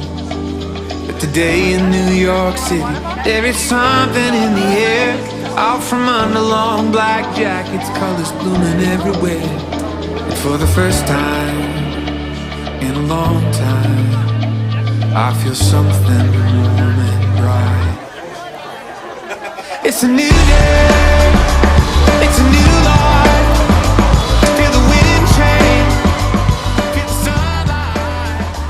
And tomorrow's brighter than it's ever been before. Winter came and now it's gone away. It's a new day.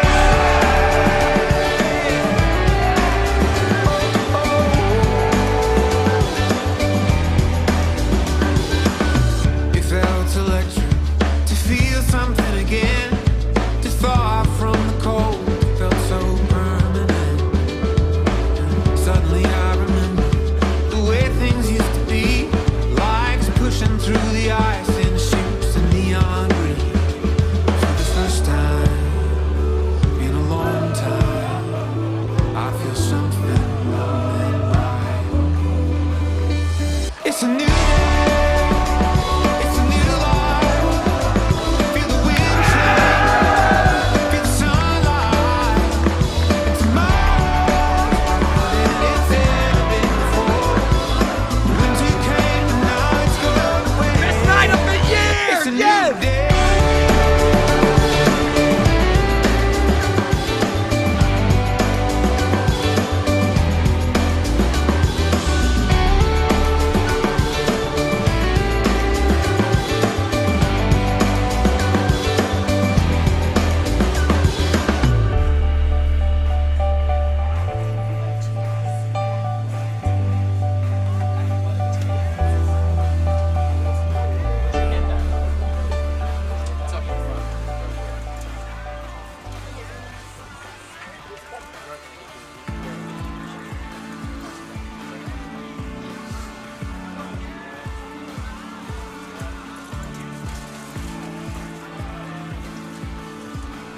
Hello, my name's Priscilla, and I'm an applied health science major from Portland, Oregon.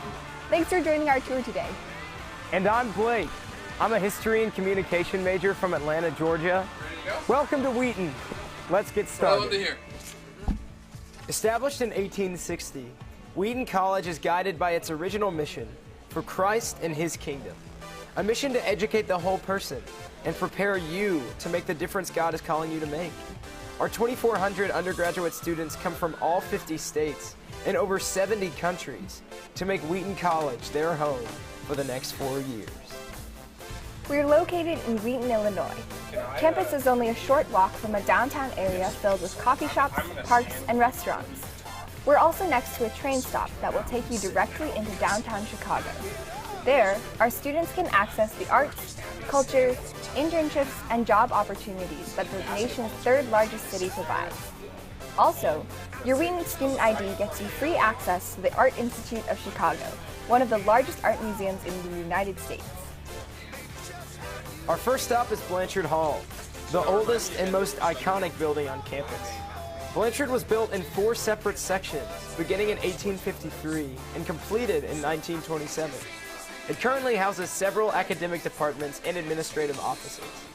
Since our founding, Wheaton has only had 8 presidents, starting with Jonathan Blanchard, a known abolitionist and believer in quality education for all. Our current president, Dr. Philip Ryken, began his term in 2010, and the students are big fans of his. He regularly captains intramural teams, invites students over to his house for game nights, and if you ever need to find him, check the basketball courts around 6 a.m. He'll probably be playing his regularly scheduled pickup game in the Krauser Sports Complex. Also featured in Blanchard Hall is our Missions Wall, a celebration of alumni who have gone on to serve in cross-cultural missions. Hundreds of names and decades of service around the world. Wheaton's commitment to academic excellence, the liberal arts, and education of the whole person will prepare you for whatever and wherever God is calling you, from the mission field to the boardroom. We have over 50 majors, certificate programs, and accelerated master's programs. Our student-to-faculty ratio is about 10 to 1. and our average class size is about 23 students, which means you'll definitely get to know your professors. What's even better is that they will actually be intentional about getting to know you outside of the classroom, whether it be through office hours, meals in the dining hall, or even inviting students over to their homes for dinner. Few things make me happier than a home-cooked meal. Wheaton values experiential learning for all students. We offer extensive study abroad opportunities through our Office of Global Programs and Studies. There are over 70 semester and summer programs. This next year, I'll be studying abroad through our Human Needs and Global Resources program, what we call Hunger. Hunger is an academic certificate program unique to Wheaton. It can be added to any major and includes on-campus coursework as well as a 6-month internship abroad, where you integrate your area of study with cross-cultural research and service. Our next stop is Edmond Chapel. 3 times a week, students gather here for prayer and worship. Now I gotta be honest, having chapel 3 times a week seemed a little intimidating, but our chaplain's office does an incredible job at making chapel an engaging and enriching experience. We have diverse speakers from all over the world come to teach, as well as members from our own faculty, staff, and even student body. Chapel bands and student ensembles from our conservatory lead us in worship as well. Chapel is central to our mission because it refocuses our hearts and minds on God and on what Jesus is doing both in our lives and throughout the world. This large space also hosts concerts by Wheaton ensembles, guest artists, the annual talent show, and other student events run by our college union. Armitage Center for Music and the Arts houses our Conservatory of Music. The conservatory provides professional training in music performance, music education, composition, and more with world-class faculty. Armitage was completely renovated in 2017 for our conservatory, with a recital hall, 2 recording studios, a digital keyboard lab, faculty studios, practice rooms, and more, all specifically designed with musical acoustics in mind. A new 650-seat concert hall and a large choral rehearsal room opened in August 2020, completing the 2nd stage of renovation. Dr. Michael Wilder, our Dean of the Conservatory, Arts, and Communication, frequently reminds us of the biblical importance of music and worship. Even if you're not a music major, you can participate in one of our many ensembles or take private lessons, and you can add a certificate in worship arts to any major.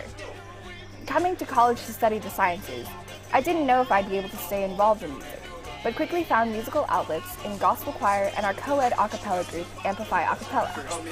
Even with ensembles I'm not involved in, there are plenty of opportunities to enjoy campus concerts and performances each semester. Krauser Sports Complex is home to 21 NCAA Division III intercollegiate teams, who combined have won over 40 conference championships in the last 10 years. We also have 7 club sports teams and many student-led intramurals, including sand volleyball, inner tube water polo, and more. 80% of the student body is involved in the activities offered through the Krauser Sports Complex. So Krauser plays a big part in student life at Wheaton. It has practice gyms, a rock climbing wall, a fully equipped weight room, and a dance studio featuring group fitness classes. Also housed in Krauser is a 25-meter pool and King Arena, used by our varsity volleyball, wrestling, and basketball teams. Our varsity men's basketball team made a Division III Final Four appearance in 2019. Across campus, you will see McCulley Stadium, home to the Wheaton Thunder football team, who advanced to the Division III quarterfinals in 2019. And next to that is Joe Bean Stadium, home to our men's and women's soccer teams. Let's go Thunder! Wheaton is a residential campus, and 90% of our students live on campus all 4 years, whether in residence halls, apartments, or houses. If you're an incoming freshman, you'll be living in one of our 2 underclassmen residence halls, Fisher Hall or Smith-Traber Hall. With 75% of our students coming from outside of Illinois, we aren't a school where students go home on the weekends. Instead, students invest in making Wheaton their home, and residence life is a prime example of how living in community is central to our lives as Christians and central to daily life at Wheaton. Dedicated residence life staff supports students mentally, physically, and spiritually. Student residence assistants on each floor plan events and community building opportunities, like the annual Oktoberfest, a contest specific to Smith-Traber Hall, where floors prepare and offer immersive, themed tours. But if you ask me, I had way more fun at the Fisher Dodgeball Tournament. However, I think we can all agree that Smith-Traber is clearly the superior residence hall. That's hilarious. Even the visitors watching know that Fisher is obviously better.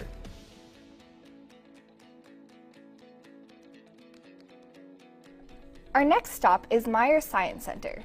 Rising from the rocks to the stars, with geology and environmental science on the lower level, and moving up to our observatory at the top, this structure is built on a grounded passion for learning through and from God's creation. Wheaton's commitment to the integration of faith and learning continues strongly through our study of the sciences.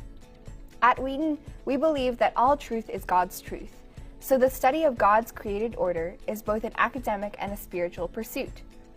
Almost all professors have their own labs where undergrad students conduct research alongside them. We offer rigorous preparation for pre-health tracks through our dedicated health professions office. As an applied health science major on the pre-nursing track, my hands-on learning experiences here have profoundly shaped my passion for the sciences. Getting to learn in the cadaver lab only deepened the way that I understand and engage my faith in relation to our physical embodiment. Meyer is also home to Perry the Mastodon, one of the most complete mastodon skeletons in North America. Found in nearby Glen Ellen in 1963, Perry was excavated by Wheaton geology students and now has inspired our Thunder mascot, Tor. Beamer Student Center was named after Todd M. Beamer, a 1991 Wheaton alum who lost his life on Flight 93 during the 9/11 attacks. His famous words, "Let's roll," have become a motto to us here at Wheaton. Lower level Beamer, or low beams as we like to call it, is where you'll find study spaces, Sam's Coffee Shop, the Stoop Grill where you can grab some burgers and fries, a game room, the college post office, and the chaplain's office. Beamer also houses many of our student engagement offices, such as the Student Activities, the Office of Christian Outreach, the Office of Multicultural Development, and International Student Programs. Not to mention more than 75 student-initiated clubs and student-led groups. Low Beams is a pretty busy place. Each office has its own staff committed to student growth and resources for learning outside the classroom and having fun outside the classroom. But one of my all-time favorite spots in Low Beams is Gold Star Chapel, a small prayer chapel that's perfect for quiet devotional times. It's named Gold Star for the 39 Wheaton College students who gave their lives during World War II. Beamer Student Center also houses Anderson Commons, our main dining hall served by Bon Appetit. We've been consistently ranked among the top in the nation for our food, and Bon Appetit is committed to preparing locally sourced meals in their scratch kitchen. The dining hall is a great place to meet friends old and new, enjoy a meal with one of your professors, and delve even deeper into the campus community. Right across from Beamer is our bookstore and the Center for Vocation and Career, or the CVC. The CVC prepares you to take your Wheaton education out into the world. With dedicated career coaches assigned to specific majors, they will provide plenty of opportunities for growth throughout your 4 years here. Offering more than just the traditional resume and interview help, the CVC helps you figure out who you are, what strengths you bring, and where God is calling you through a curriculum of self-reflection, career exploration, and a commitment to internships. They also help networking and introducing students to employers. Wheaton has an extensive and international network of alumni who love to connect with and offer opportunities to current students. At Wheaton, you don't have to settle. Wheaton gives you an opportunity to become the person God is calling you to be and prepares you to make the difference God is calling you to make for Christ and His kingdom. Thank you for joining our tour today. Know that the admissions office and many more on this campus are praying for you, praying that the Lord would direct your next steps and guide your college decision. We would love to connect with you further. Contact the admissions office to meet your admissions counselor, get your questions answered, and to set up your next visit. We look forward to meeting you. See you soon.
Hi everyone, welcome back to McCauley Stadium for tonight's CCIW football action between your Wheaton Thunder and the visiting Illinois Wesleyan Titans. Thunder sitting with a comfortable 35-point lead after a dominant first half over the Titans, highlighted by great performances from Will Bowers and Giovanni Weeks on the offensive side of the ball. And on the defensive side for the Thunder, Jaden Ferlita making his presence felt along the defensive line, along with a late interception by Sam Bell.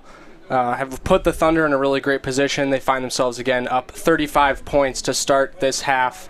Noah, what are some things as we go into the second half? What is one thing that the Thunder can do to keep this lead, and what is one thing that the Titans can do to start cutting into that? Ooh, all right. So Wheaton has been really dominant, as we've seen, especially up front on the line, both on offense and defensively. Wheaton's offensive line, all seniors, has really dominated the ball, which has led to that strong rushing game that we've seen from both Gio Weeks and Kyle Carter here. And really the same thing defensively. They've just blown up all the plays at the line of scrimmage from that interior line of Ferlita and Skakavac. For Illinois Wesleyan, what I would say that they're really needing is to keep that tempo up. That's what they had going on their one scoring drive so far, was they were able to get the ball out of the quarterback hands as quickly as possible and able to make those quick passes to take it up the field with tempo, kind of tiring out that Wheaton defense just enough to get on the board. But they've got a long way to go, as we can see with that 42-7 score here. And Wheaton really just keep up what they've been doing, dominating up front with the running game, and then those quick running fakes and throwing the ball all across the field. We'll probably see a lot more runs, obviously, up by 35 here going into the second half.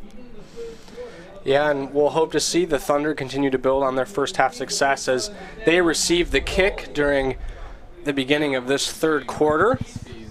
So I will start on defense. And like you said, Noah, we'll likely be seeing a lot more of the Titans using some of those quick passing actions that they were using in the first half. That was their most successful offensive strategy. They really got bogged down a bit by some miscues, unfortunately, but hope to clean that up this second half to add some more points to their score. Wheaton ready to receive on this beautiful Saturday evening. Kick is high, back into the end zone, and it will be taken as a touchback by number 28, Jack Allen. It was a real booming kick there by the Wesleyan kicker there, Andrew Stange. And now Wheaton will get the ball from the 25 to start off another dominant offensive half. Yep, Wheaton will look to work with their 75 yards to get to the end zone. We've got a player down, hoping that he is all right. In the meantime, the Thunder will likely, as you said, Noah, start this half with trying to establish the ground game here.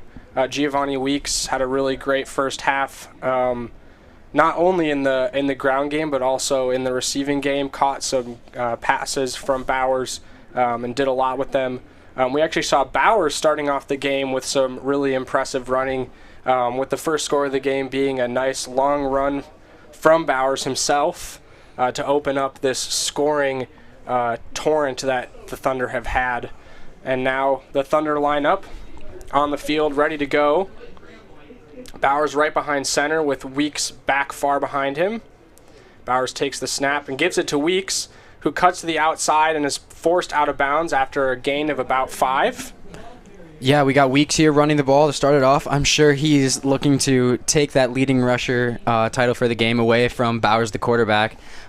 He got a nice guard pull there on the power look, but wasn't quite able to reach the outside in time to beat that defense. 2nd and 6 here for the Thunder. Bowers flanked by his running backs. Back in the shotgun formation, he takes that, looks up for the pass, finds his receiver complete to number 15, Ben Bonga, who had a great game last weekend against Trinity down in Texas. Bonga last at that game in Trinity, he had 9 receptions for 142 yards, getting a catch here to hopefully start building up monster performance that we could see in the second half here. Yeah, great protection there on that three-man drop from the line there. Just nobody around Bowers as he went to throw that ball. Bowers back in shotgun once again. Takes the snap. And gets it out to Bonga again, who breaks through a tackle and drops the ball, and that is recovered by Illinois Wesleyan. The officials will obviously review that play, but it looked to me like Bonga had possession, which in that case will leave it with a Illinois Wesleyan ball, and it looks like that is the case as the Titans offense comes on the field at the Wheaton 40. Looks like the 38. Yeah, Wheaton looking for that outside screen, quick play there, and they had a good shot at it. Just Tyler Gaudier just getting tossed aside by that corner, who was able to then strip the ball. So the defense for the Thunder on the field now, hoping to stop the Titans from capitalizing on the short field. Sacks out, finds his receiver, the reliable Charlie Hamilton, who works along the sideline for a big gain. Ooh, that looked like it could have been called for offensive pass interference there. Hamilton really using his hands to push aside that corner there and able to keep his feet in bounds with a solid gain for Wesleyan. But Wheaton now put in a tough spot here inside their own, inside the 10. Really got to step up here from the defense. Yep, just 10 yards to go for the Titans as they hope to score for the second time this game. Motion across and a handoff to number 7, who goes back for the pass, is getting pressured but throws and intercepted by the Thunder. That'll be number 1, Riley Schwartz, picking off the attempted trick play from the Titans. And once again, the Titans so close to getting into the end zone but just not able to. That was Wesleyan going for a risky play there with a trick play and the wide receiver pass attempt, but once he had his initial read covered up by a great Wheaton secondary, just kind of panicked, threw it into coverage, and really just perfectly placed for the Wheaton defender. And if you're Wheaton, you got to feel good about turning a takeaway from the Titans into a takeaway of your own, as they're working very far into their own side of the field. Short rush looks like maybe picked up a yard at most. Yeah, tough spot here inside your own 4. Definitely happy to have that takeaway, but pretty tough starting spot for the offense there. Trying to go with that QB dive, and there's just nothing doing there. Yeah, Bowers under center here, hoping to get a little bit more space away from their own end zone. Bowers takes it, pass out to Tucker, who cuts, breaks through a defender, and picks up a nice gain right along the sideline. Tucker making something happen there. He got past a few defenders, almost tripped himself up, but was able to keep himself off the ground enough to pick up a little bit of extra yardage there at the end of that reception. Yeah, Wheaton so far looking to just take some nice, quick, easy passes for Bowers to get him resettled here into the second half, and it's worked pretty well thus far, getting some nice gains. 3rd and 3 here for the Thunder, a little bit of breathing room, not so backed into their own end zone. Bowers back in shotgun, and there was a flag down. That's a definite benefit there. You get the free play off the offsides, and then they just go chuck the deep ball because you have really no risk there, and it works out perfectly with the pass interference call. It looks like it's going to put Wheaton all the way up to the 40. Yeah, good decision by Bowers there to just have the awareness to see the flag thrown for the penalty and then take a shot downfield. 42. That penalty is declined. Pass interference. Defense, number 21. That penalty assessed 15 yards from the previous spot. Automatic first down. And like you said, Noah, as anticipated, Wheaton elects to approve the pass interference penalty against the Titans defense, which will give them an additional 15 yards and a first down. That's exactly what Wheaton needed. They're getting out of their own end zone with this drive, and now they've got plenty of breathing room to take it down the field. Bowers in shotgun once again with Weeks by his side. takes the snap. Looking down the field. Nice shot to Tucker, who pulls in. Oh, looks like he had it, but unfortunately ball came out just at the end. Looked like he had pulled it in, but ball was knocked loose after he was pushed down by the Titans defender. Yeah, you get a good quick run fake into the pass there, and it looks like Tucker beats his man, but just isn't quite able to hold on to it as he makes contact with the ground. Yeah, but still a good play there. And they'll hope to continue to find some open receivers here. This time a handoff to Weeks, who pushes through after some defenders try and bring him down. Weeks just so strong, so fast, very hard to take down, picks up some yardage there.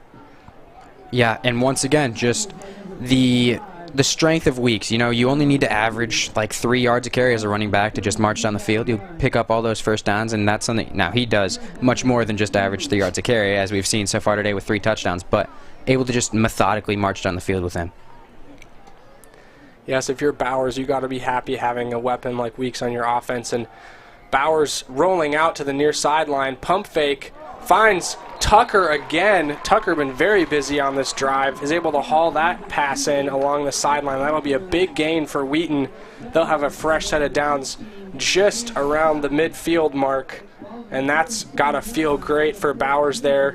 Nice pump fake, throwing the defenders off, and then finding Tucker still in good coverage there by the Titans, but Bowers able to just thread the needle into that window and complete the pass. This will be Bowers again back, surveying the defense. Weeks moves on to the other side. Bowers once again back to pass. Finds, looks for number 6, Tyler Gauthier. Does not end up connecting. Unfortunately, pass kind of goes through his hands. But a nice look there. Some open receivers, which certainly, even without a completion, feels good for the Wheaton offense to know that what the plays they're calling are finding open men. Yeah, Wesleyan trying to mix up their defensive looks there as they've rotated between a 3-man and a 4-man front the last couple of plays. Just trying to find a way to stop the all-encompassing offense of Wheaton. And it's still a struggle for them, but able to get that passing complete there. Bowers to Bonga, who gets it right in the middle of the field. And that's a nice completion there for the Wheaton offense. Bonga heating up this second half. And that's got to feel good for the sophomore receiver out of Brentwood, Tennessee, building off of last week's dominant performance against Trinity, now getting some action tonight. Once again there, a quick pass, able to get no real pressure from the Wesleyan defense, and he's got all the time in the world to find Bonga there up the middle. Bowers ready to take the snap. Bowers with the ball, back to pass. Finds Tucker on a short gain, and Noah, it's just been really impressive to see the litany of weapons that the Thunder have on the offensive side of the ball. I mean, you've got Bowers. He's got a great ability to throw the football along with take it on his legs. We've got Bonga, who's been great this game. Tucker, who's been active. Gauthier's been great. And, of course, Giovanni Weeks, all behind the really dominant group of seniors along the offensive line. They've just been manhandling the Titans. Yeah, when you have that many weapons, it's not a huge surprise to go up this big, 42-7 here. Bowers hoping to add to that total. He finds Tyler Gauthier, and a flag is thrown. That was a good crossing route there from number 6, Tyler Gauthier, as you said. And there we see ineligible receiver downfield, number 59 of the offense. 5-yard penalty, second down. Yeah, senior Graham Wall, the starting right tackle, getting a little too far downfield on that RPO where they're trying to read the defense there as the quarterback, and it could be a run, could be a pass. Wall getting a little too far downfield, looking to run block with the pass. Yeah, so the Wheaton offense set back by 5 yards there. It'll be 2nd and 11 here for the Thunder. Bowers trying to get the defenders off sides, getting multiple Titans to jump. Not quite crossing all the way to get the encroachment call there.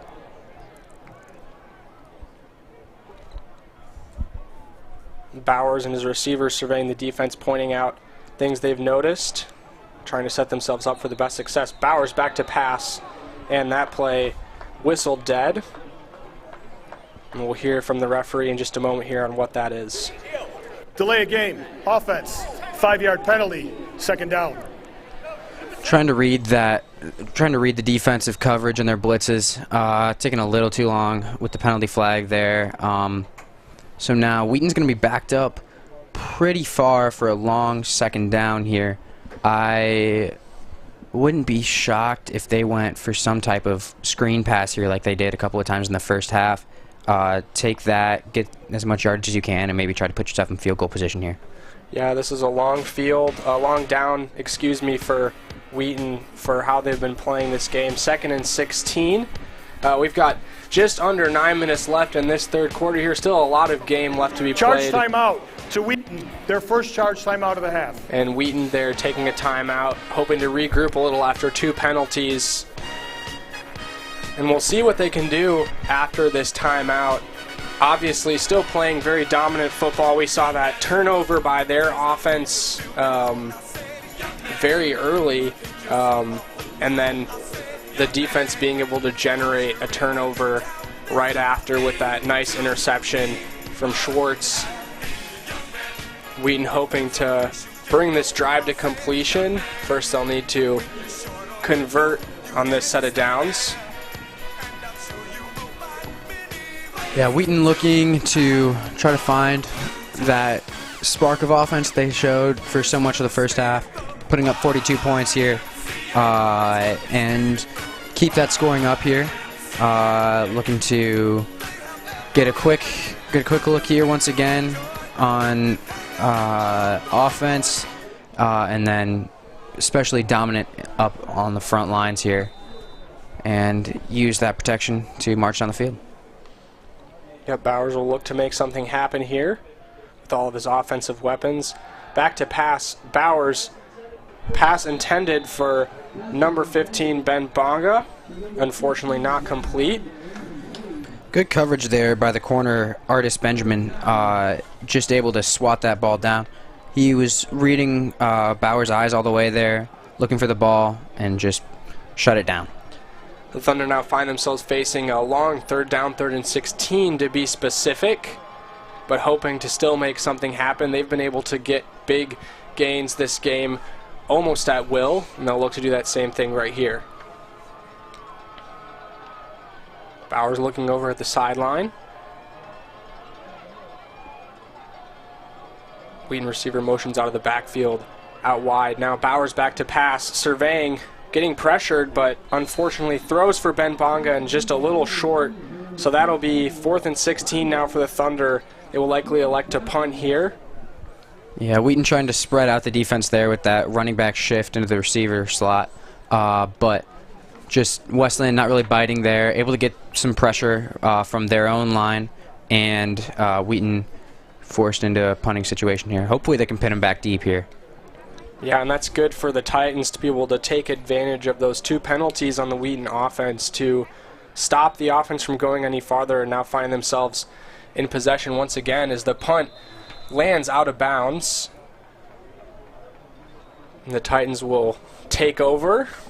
Their offense hoping to have some success that they saw a little bit of in the first half and just a little bit of earlier as they were pushing towards the end zone, but were intercepted off of a trick play that just didn't end up the way that they had designed it. But they'll hope to have some success. We'll likely see some of the short passes, some of the quick plays that we've been seeing from them all game. Sacks back in shotgun with all his receivers out wide. Sacks looking to pass. Passes into Charlie Hamilton, who picks it up for a gain of about 10. Hamilton just a nice slant across the middle. Yeah, Wheaton playing that cover 2 look here, and he's able to hit his receiver just in between the 2 transfer spots of the zone there with the outside and middle linebacker, able to pick up that solid gain there. Not going to be effective in getting some huge play, but that's what Wesleyan needs to try to start something off here. Well, I think IWU has learned this game that they're not going to be able to get enough time for their quarterback Sachs to have a chance to throw some necessarily big plays. But speaking of big plays, Key off of a wide receiver screen is working his way through the defense, picks up quite a bit of yardage. Nice chunk there for the Titans offense. And just as we say, of course, that they've been struggling to pick up big yardage, Key decides to prove us wrong here up in the broadcast booth. Great pickup there for the Titans and their offense. They've really had a lot of success with these short yardage plays that their receivers have just been able to turn into big plays. Yeah, the corner Riley Shorts there trying to make a big hit on the receiver, but just went off to the side and was able to be taken out of play by the blocker. And this will be Mel Woodson going in and absolutely leveled by Virgil Cannon, who just stopped him in his tracks. Virgil Cannon, we've seen him make some big plays this game. He is just very strong and very fast. We got to see that there. That was a really impressive play there by Cannon. Able to take on 2 blockers, split them up the middle, and then use his athleticism and his just bare strength to grab the runner out of the, just basically with one arm and pile drive him into the ground. Yeah, and still a positive pickup there of yardage for the Titans. They're now facing a 2nd and 7. Past the 50-yard line. Sachs handoff to Albin, who is brought down. Little to no gain there for Seth Albin. Just that interior defensive line of Wheaton here. As you watch on the screen, you watch them just take on double teams and not only avoid getting driven back, they move the pile forward themselves there. Jaden Ferlita especially able to just blow up any inside rush that Wesleyan's tried to run here. Well, and the defensive line is something that when you watch football, there's some of the things that the defensive linemen do don't necessarily get tracked on the stat sheet, but when you're watching a game live, you can see how much impact they have. This Wheaton defensive front has been absolutely menacing this game. Sachs was pressured on that throw. He almost got it to his receiver, Charlie Hamilton, but just a Wheaton player right up the middle. It looks like that was number 21, Jalen Schaefer, just cutting through the middle of the offensive line, putting pressure on Sachs to make a throw. And Sachs, if he had been given just a little bit more time, could have completed that, but just was a little too in front of his receiver there. Yeah, no time to give with that type of pressure from the Wheaton defense. Schaefer and Reeves both blitzing there, able to blow up that play. Iowa once again finds themselves punting. And that's Sam Bell back to receive, takes a fair catch, and the Wheaton offense will take over once again with just under 5 minutes and 45 seconds left in this third quarter. Wheaton offense takes the field once again. Yeah, Wheaton on that punt once again, trying to show pressure, see if they can get a block, which is something they did really effectively last year against IWU, but not on this time, so they'll start on their 11. Yeah, and just a quick CCIW football scoreboard check. Milliken getting walloped by Wash U 54-7. Number 1 ranked North Central 59-7 win over Carthage. Augustana comes away with a win over Elmhurst 34-16. And then obviously we're here with Wheaton up 42-7 on the Titans. Nice pickup there of 5 yards by Giovanni Weeks. Yeah, good off-tackle run there, able to pick up some space and then just move up the field for 5 more yards. Wheaton now facing a 2nd and 5 on their own 16-yard line. Bowers hands off to Weeks once again, who doesn't get quite as much as last time, but still picks up a little bit of positive yardage. And like you've been saying, Noah, when it comes to being a running back, positive yardage is good yardage. Exactly. Not quite as effective there. You saw a good stand-up from that defensive tackle there for Illinois Wesleyan, Joel Bear.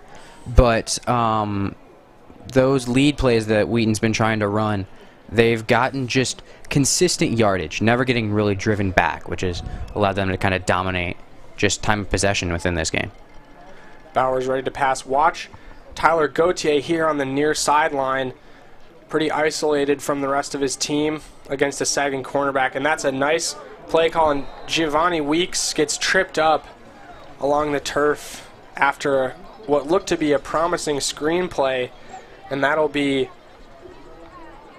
a quick 3 and out for the Thunder offense. Really effective there from the outside linebacker, Frank Rohde, as he kind of dominates that receiver trying to block him and is able to essentially give Weeks nowhere to go. It's a great read on that screen. Yeah, I would definitely have to feel good about forcing a quick 3 and out from this really dominant Wheaton offense, especially pinning them downfield this far. They hope to get a short field to start with a booming punt from Evan Spitz that is missed by the Iwu returner. He's saying that he didn't have a hand on it, but Wheaton would have something else to say. Obviously, the officials are going to have to review this, but as it stands right now, the Wheaton sideline is very excited. Let's watch on the replay here.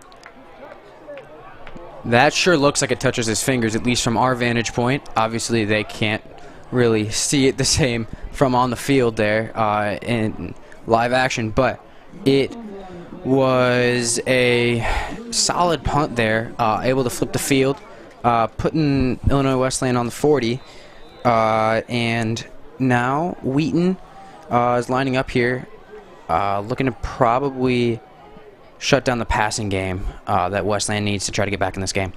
Yep, Illinois Wesleyan's got 3 receivers grouped up here on the near sideline. Sachs elects to throw it out to Charlie Hamilton, who hauls in the catch. Looks like he'll pick up a few positive yards there. Yeah, as we see here, another quick pass, which is what Wesleyan's been trying to do, to get any movement there. Just that quick 5-yard out, trying to catch Clay Campbell, the corner, playing back against him, and they're able to pick up those yardage. Yeah, and nice finish of that tackle there by Campbell. He just was not tricked at all. He was right there to sniff it out and put that play to rest right after the catch. The Sachs back to pass again, who finds number 5, Key, across the middle. That'll be a pickup for Miles Key. Really close to a first down. It looks like there's going to be about a yard short. So the Titans will be facing a 3rd and 1 here. Yeah, once again, Wheaton playing a cover 2, and Illinois Wesleyan trying to take those short passes into the linebackers. No fly zone there, where they're not going to rush up on those under 4-yard passes, and Wesleyan will take just those 4 yards and try to march down the field. Wheaton hoping to stifle them with a big blitz here. And that's that looks like that was actually a keeper from Sachs, and a good play call there from the Titans. He was able to pick up a lot of yardage, even against the loud crowd noise of the Thunder fans supporting their defense on that hopeful 3rd down stop. Converted, though, by Sachs on the keeper. Strong QB power there. Good pull from that right guard. Able to get out in front, be a lead blocker for Sachs just to get him enough yards for the first. Right now, we are still sitting at 42-7 with now under 2 minutes left in this 3rd quarter. Pretty quiet 3rd quarter for both teams after a really loud first half, and that's a pass intended for number 7, Peyton Gerberding. Looked really promising there, but Gerberding just not able to haul it in. Sachs's pass might have been just a little bit off there. Was looking for a really big gain. Even with a collapsing pocket, Sachs had a really nice look there, but Gerberding just not able to get to the ball in time. Yeah, I think that's the key there on these plays, is the consistently collapsing pocket. Sachs has not looked comfortable all game with the amount of pressure that he's had, and so he's not able to really feel those deep balls even when they get the chance to. This will be Sachs, and he throws it out of the backfield to Mel Woodson, who is brought down after about a 5-yard gain there. It's a great chase down by defensive end Brandon Anthony, the senior here. Comes from the end spot, just following that receiver or that running back, tracking him all the way, and he had an open field opportunity, and as a defensive lineman to take down a running back in that spot, it's really impressive. 3rd and 5 now for the Titans. The Wheaton crowd on their feet, making as much noise as they can. The Thunder looking for a stop here on this 3rd and 5. The Titans looking to get themselves a fresh set of downs. Sachs surveys the field. Takes it. Pass to Key is complete across the middle. just an absolute laser from Sachs to his favorite Miles Key, and that'll be a fresh set of downs for the Titans. Yeah, Wheaton, with that blitz, having to have their linebackers play a little bit larger zone than usual, and with that just laser of a throw there, he's able to fit it in just in between the zone coverages that the linebackers have been playing. So Iwu now with a fresh set of downs, looking into the Wheaton end zone, hoping to make something happen here. Oh, that was Sachs impressive. hit as he throws. What a blitz there by the middle linebacker. Perfectly timed, able to just blow up that play before it had any chance. As we'll see on the replay maybe here, it was middle linebacker Clayton Reeves just timed that snap perfectly and splits the gap between the center and the guard, who really had no time to adjust and had their own defensive lineman to take care of. And Sachs is really lucky he was able to get rid of that ball, because otherwise he might have been down for the rest of the game with the potential of that hit. Yeah, that was a really impressive defensive move there. Now with 15 seconds left after the stopped clock, Mel Woodson found out of the backfield by Sachs. Yeah, once again, Illinois Wesleyan trying to go with these short passes or the behind the line of scrimmage, seeing if they can get to the outside before Wheaton's defense has a chance to really catch up to him. But Wheaton's defense has really shown their speed, especially at the linebacker spot and the safeties there, able to chase him down before he has any real chance of making any positive yardage. The end of the third quarter of play. And with that, the third quarter has ended. Wheaton 42, Illinois Wesleyan 7. Once we come back from this break in between these quarters, the Titans will be facing a 3rd and 10 on the Wheaton 34, hoping to score for the second time this game. The Titans will look to make something happen. We'll likely see some more connections between Sachs and Miles Key, who has been his go-to guy this quarter, along with Charlie Hamilton, who's had himself a really good game as well. The Wheaton defense playing with intensity this entire game. We haven't seen them really take their foot off the gas. We've seen big hits from Virgil Cannon and Clayton Reeves from start to finish. And we'll see if the Wheaton defense can keep that up as we get ready to start the third quarter here. Yeah, Wheaton defense really led by Jalen Schaefer, up to 10 tackles now, including a sack and 2 TFLs here. Just really dominating the game, really preventing Wesleyan from getting anywhere, and his blitzes have really been effective as well. This will be Sachs again, hoping to work against that. Sachs on the keeper, runs up the middle and picking up a big gain of yardage. Some nice cuts there by Sachs, getting around 2 or 3 defenders, getting his way to the sideline as well. Nice pickup there by Sachs on the keeper. Just saw that the play was not going anywhere, elected to take it for himself, and able to pick up a big chunk of yardage. Now with a fresh set of downs once again. Yeah, really effective QB run there. Setting up in the empty set, gets the Wheaton linebackers guessing a little bit, expecting the pass with no running backs there, and he's able to take advantage of that and go right up the middle there and get a nice chunk of yardage. The Titans now with just 16 yards to go to get to that coveted end zone. Sachs hoping to lead the way to get there. He looks and finds Mel Woodson on the reception, who gets them a nice chunk of yardage, that much closer. As we see here, another quick pass, which is what Illinois Wesleyan's been doing to try to drive down the field all game. And Woodson there able to once again just fit just in between those linebacker zones there from the tailback spot. Wesleyan not having many huge chunk plays, but on this drive they've gotten to put a few plays together and move it down the field. And apologies, that was actually number 40, Matt Milan, on that reception and pickup there. Now with 5 yards to go, Sachs cutting around to the far sideline and absolutely swallowed up by the Wheaton defense. Clayton Reeves, no surprise, was there, along with number 91, Caleb Kuhn, able to sniff that one out and stop Sachs from picking up any more yardage. If you want to see great middle linebacker play, look at this play right here. Reeves reads the blockers, immediately knows this is a run. Just keeps his eyes locked on the quarterback the whole time. does a nice dip move under the lead blocker there and just blows up that play, and then is joined by all of his friends there to just really stop that play in its tracks. 2nd and 5. Sachs fumbles the handoff. He tried to give it to Mel Woodson. The ball came out of his hands on the handoff, but was able to corral in that fumble. A little bit of lost yardage there, but that could have been much more disastrous for the Titans than it was. Yeah, we definitely had a miscommunication there. It looks like Sachs is looking for a power read play there, where he's going to take the ball and kind of watch the defensive end to know whether he's going to keep it for himself or hand it off to the crossing back there.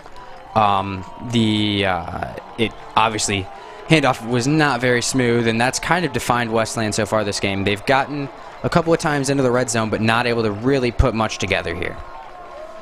Sachs looking to put something together here, and it looks like Delay of game.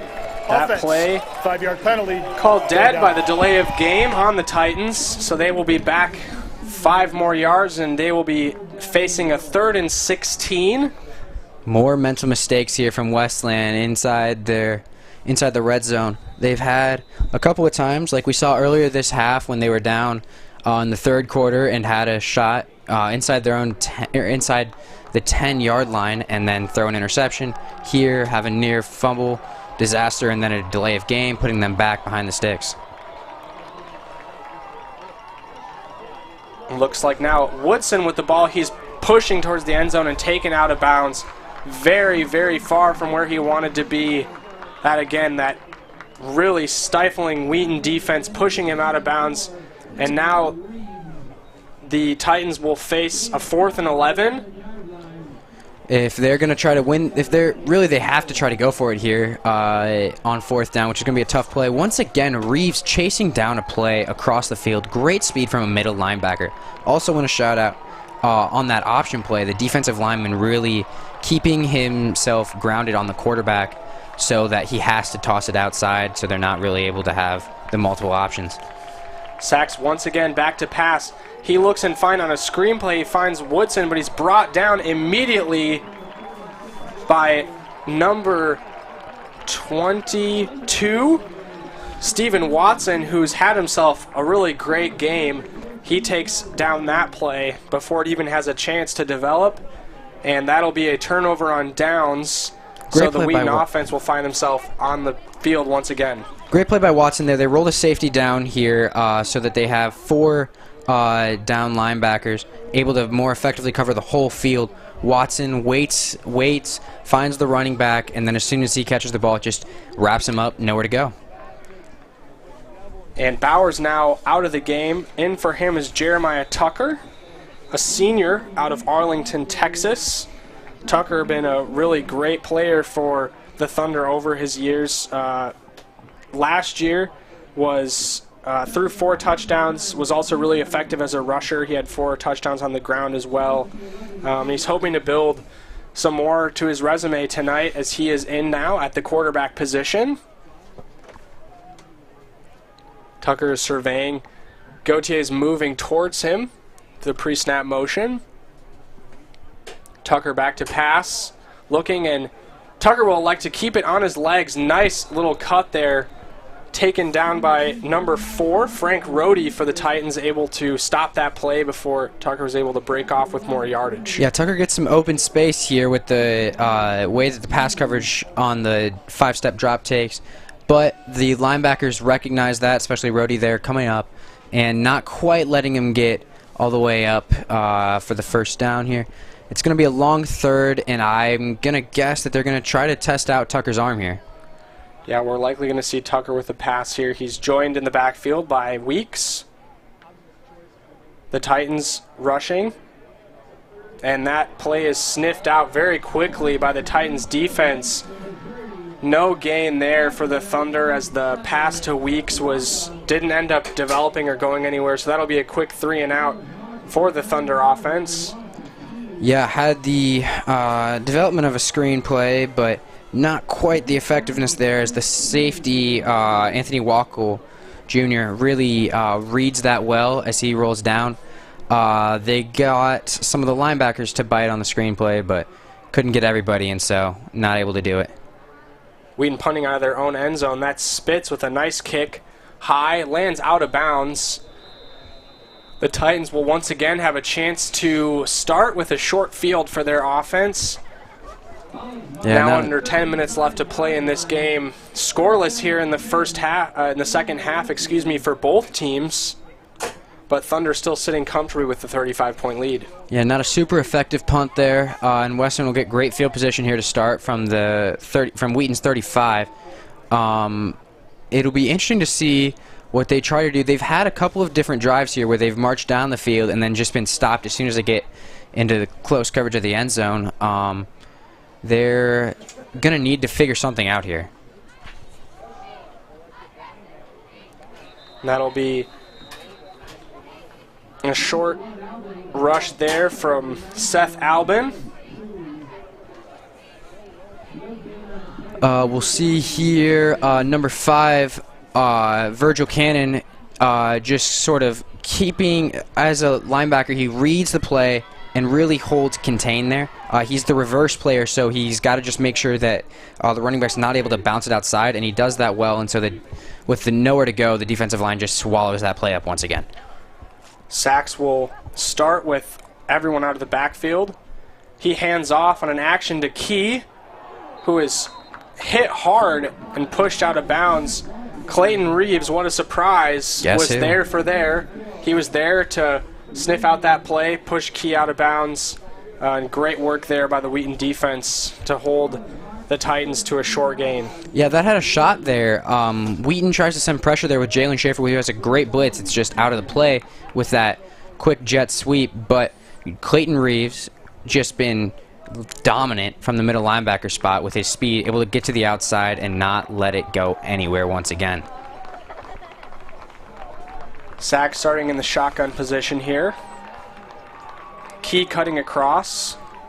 And right before Sachs is brought down, he got the ball off, but it looks like the referees are going to call him down. That looks like his knees were down before he was actually able to get that pass off to Key, which in that case will be a sack credited to number 51, Philip Lachurko.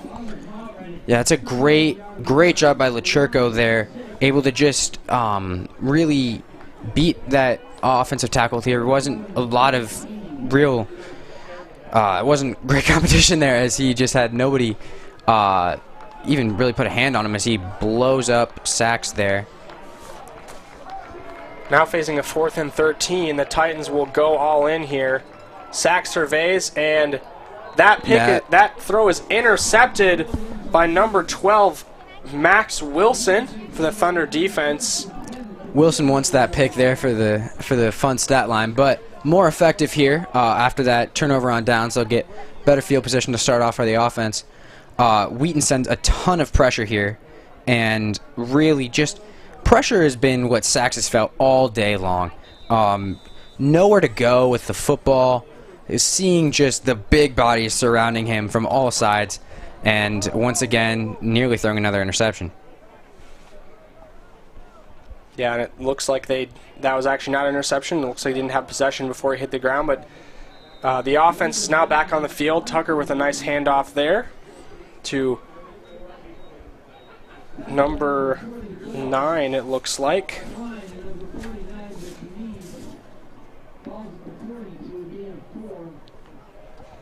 Christian Carson's there, the local senior from Wheaton Academy, with that nice run there. Good to see some more running backs getting into the game here, getting their reps and making their mark on the program. This will be Carson's again, cutting to the outside. He's got room to breathe. Nice pickup there by Christian Carson's, cutting to the near sideline, avoiding defenders and picking up a nice chunk of yardage. That's great to see from the senior, Christian Carson's. Yeah, one thing that's been true about Carson's ever since his days in high school, he's been really athletic and agile, able to make quick moves to avoid the defenders and just get to the outside and use his speed to really march up the field. And even up this much, Wheaton still doing the fundamentals well. You saw a lot of great blocks set by Carson's teammates on that run. This will be Carson's with another carry. He cuts inside. Not quite as much of a gain, but still a gain nonetheless. Looks like he picks up about 3 on that one. Speaking of great blocks there, we have 2 guards pulling here. Actually, sorry, the center and the tackle pull off here and really blow up those linebackers. Not able to get a huge chunk play, but it changes the game from a 3-yard gain, which they got, instead of a tackle for loss that it could have been. Yeah, the Wheaton offensive line has just been dominant this entire game, just imposing their will on the Titans defense.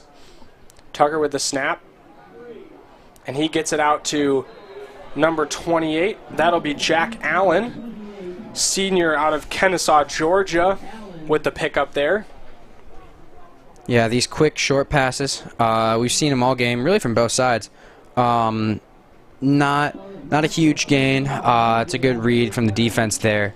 But Wheaton really just managing the clock here. Just got to run out these last 5 minutes up by a pretty wide margin. You'd love to get another score if you can, but really just trying to take this game to the zeros on the clock. Yeah, and this is a valuable time, too, for some of the second-string players on the Wheaton Thunder team to get some valuable playing time as Tucker rolls out. A very promising looking play there. Nice pass from Tucker on the run. Unfortunately was not able to be hauled in by the intended recipient. But nice to see Tucker using his legs on that play, just showing that mobility that he has, the awareness to stay focused on his target while moving around, navigating the defense. Yeah, really just fast. That's one way to best describe Jeremiah Tucker, is from the quarterback position, he is fast and mobile. Not quite able to get the power on the ball that he needs there, but looks promising, as you said. That's Evan Spees with another punt.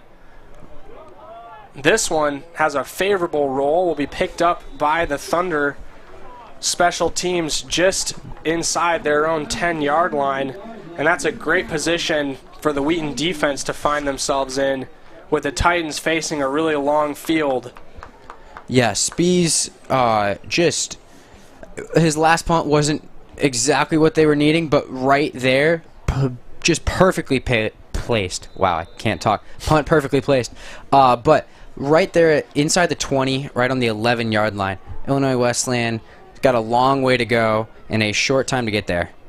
Yeah, we'll see the Wheaton defense will hope to just continue to keep the pressure on the offense. Sacks, short pass to Key, who works around in Key, picking up a lot of space. Looks like that'll be about a 13 to 14-yard pickup for Key off of a short pass from Sacks. Their connection has been strong this entire night. Yeah, that's something they've really been trying to get to, is just get to the outside. And Key able to find that speed there. It's a good block on Virgil Walker there, or Virgil Cannon, sorry, to allow Key to get to the sideline there.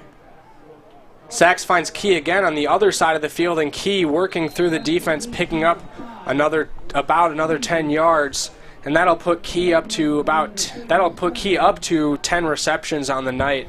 He's been busy, just been a really reliable target for Sachs, and the Titans offense has certainly done well. And just to keep you guys updated on that, Key is now at 10 receptions for 134 yards, so a great night for him.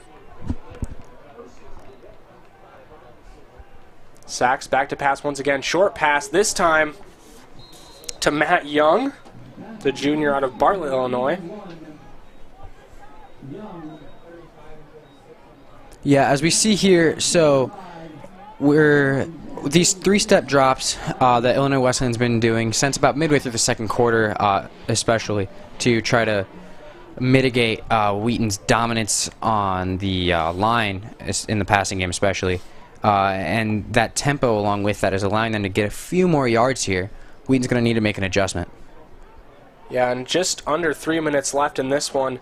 That's a handoff to Mel Woodson. Woodson been also very busy this game for the Titans. Done a variety of things, everything from blocking to catching to running. Yeah, Woodson trying to use the pulling guard there as a lead blocker. Doesn't really work out after the tackle. Caleb Himes on the pole there kind of gets beat, so Woodson isn't able to get to the outside. Just gets stuck and gains enough for the first down, but not much more. Sachs moves up in the pocket, and a pass to Key is complete along the sideline. Impressive by Sachs, working to keep that play alive. He moved through his lineman as the pressure came and was able to deliver a very nice throw to the old reliable Miles Key, who caught it in front of his defender along the sideline. That was Virgil Cannon who was guarding him, and Key was able to beat Cannon and get a nice big pickup of yardage. Yeah, Sachs, like you said, took a big hit there from Isaac Parrish, but he's able to stand in there, and that's really all that you can hope for from the quarterback, and able to put the ball right on target there down the sideline to put Wesleyan inside the 30, getting close to that red zone again. Yeah, and Sachs will hope to have some more success, and a flag is certainly not the way they'd want to start Offense, that. 5-yard penalty, first down. And once again, Illinois Wesleyan finds themselves haunted by that dreaded delay of game penalty. They'll be starting now 5 yards behind the spot that we just saw them at. 1st and 15 for them with 35 yards to go. Sachs takes it from the shotgun and finds Matt Young, who bobbles the pass. Very close to being a big gain and possibly a touchdown there, but the Thunder defense getting lucky. And excuse me, that was Kevin Graham, number 87, who Sachs was looking for, but Graham just unable to pull that in. Ineligible receiver downfield. Offense, 5-yard penalty, first down. Well, and even if he had caught it, that play would have been nullified, unfortunately, by that ineligible receiver. So we've now seen both Wheaton and Illinois Wesleyan being bothered by the delay of game and the ineligible receiver downfield. Now with under 2 minutes left in the game, the Titans face a 1st and 20 with 40 yards to go to get into the end zone. Yeah, Wheaton definitely lucky there after getting beat on man coverage there to have that drop and then another penalty here. Wesleyan and penalties has been pretty consistent throughout this game. Sachs rolling out with pressure on his back, and it's intercepted. Number 23, Max Smith, the junior out of Knoxville, Tennessee, picking up and coming out with the takeaway. Nice work by Smith to put an end to what was looking like a promising drive for the Titans. Yeah, Wesleyan's just really not been able to capitalize once they get into a threatening position for Wheaton. You get Sachs on a rollout, tries to throw on the run, and looks like he was maybe trying to throw it away there, and doesn't quite get enough air under it, and it's just perfectly placed for Max Smith to get himself on the stat sheet here. Yeah, and you could see Isaac Parrish coming into the backfield to pursue Sachs, and just that much pressure, knowing he was there, just Sachs made an errant throw there that was able to be capitalized on by the Wheaton defense. That'll be Kyle Carter with the carry. Handoff from Jeremiah Tucker. Yeah, it looks like we're starting to see some of the second-string offensive linemen. Center Nicholas Beard there in to replace the senior Derek Johannick. Beard gets his body on that nose tackle, but isn't quite able to get around him there for that zone read, and because of that, we're not able to get very much yardage there on that run.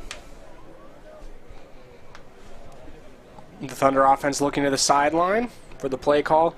Tucker now gets ready for the snap.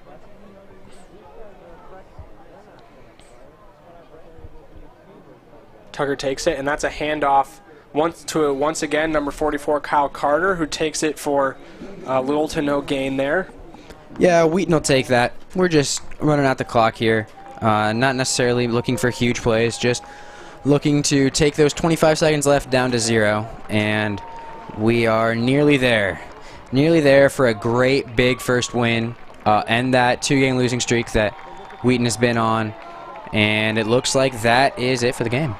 Yeah, and Wheaton able to avoid starting their season 0-2 after last week's heartbreak against Trinity, able to put this one to rest very early in the game Even without picking up any points in the second half, the Thunder walk away with a comfortable 35-point victory over the visiting Illinois Wesleyan Titans.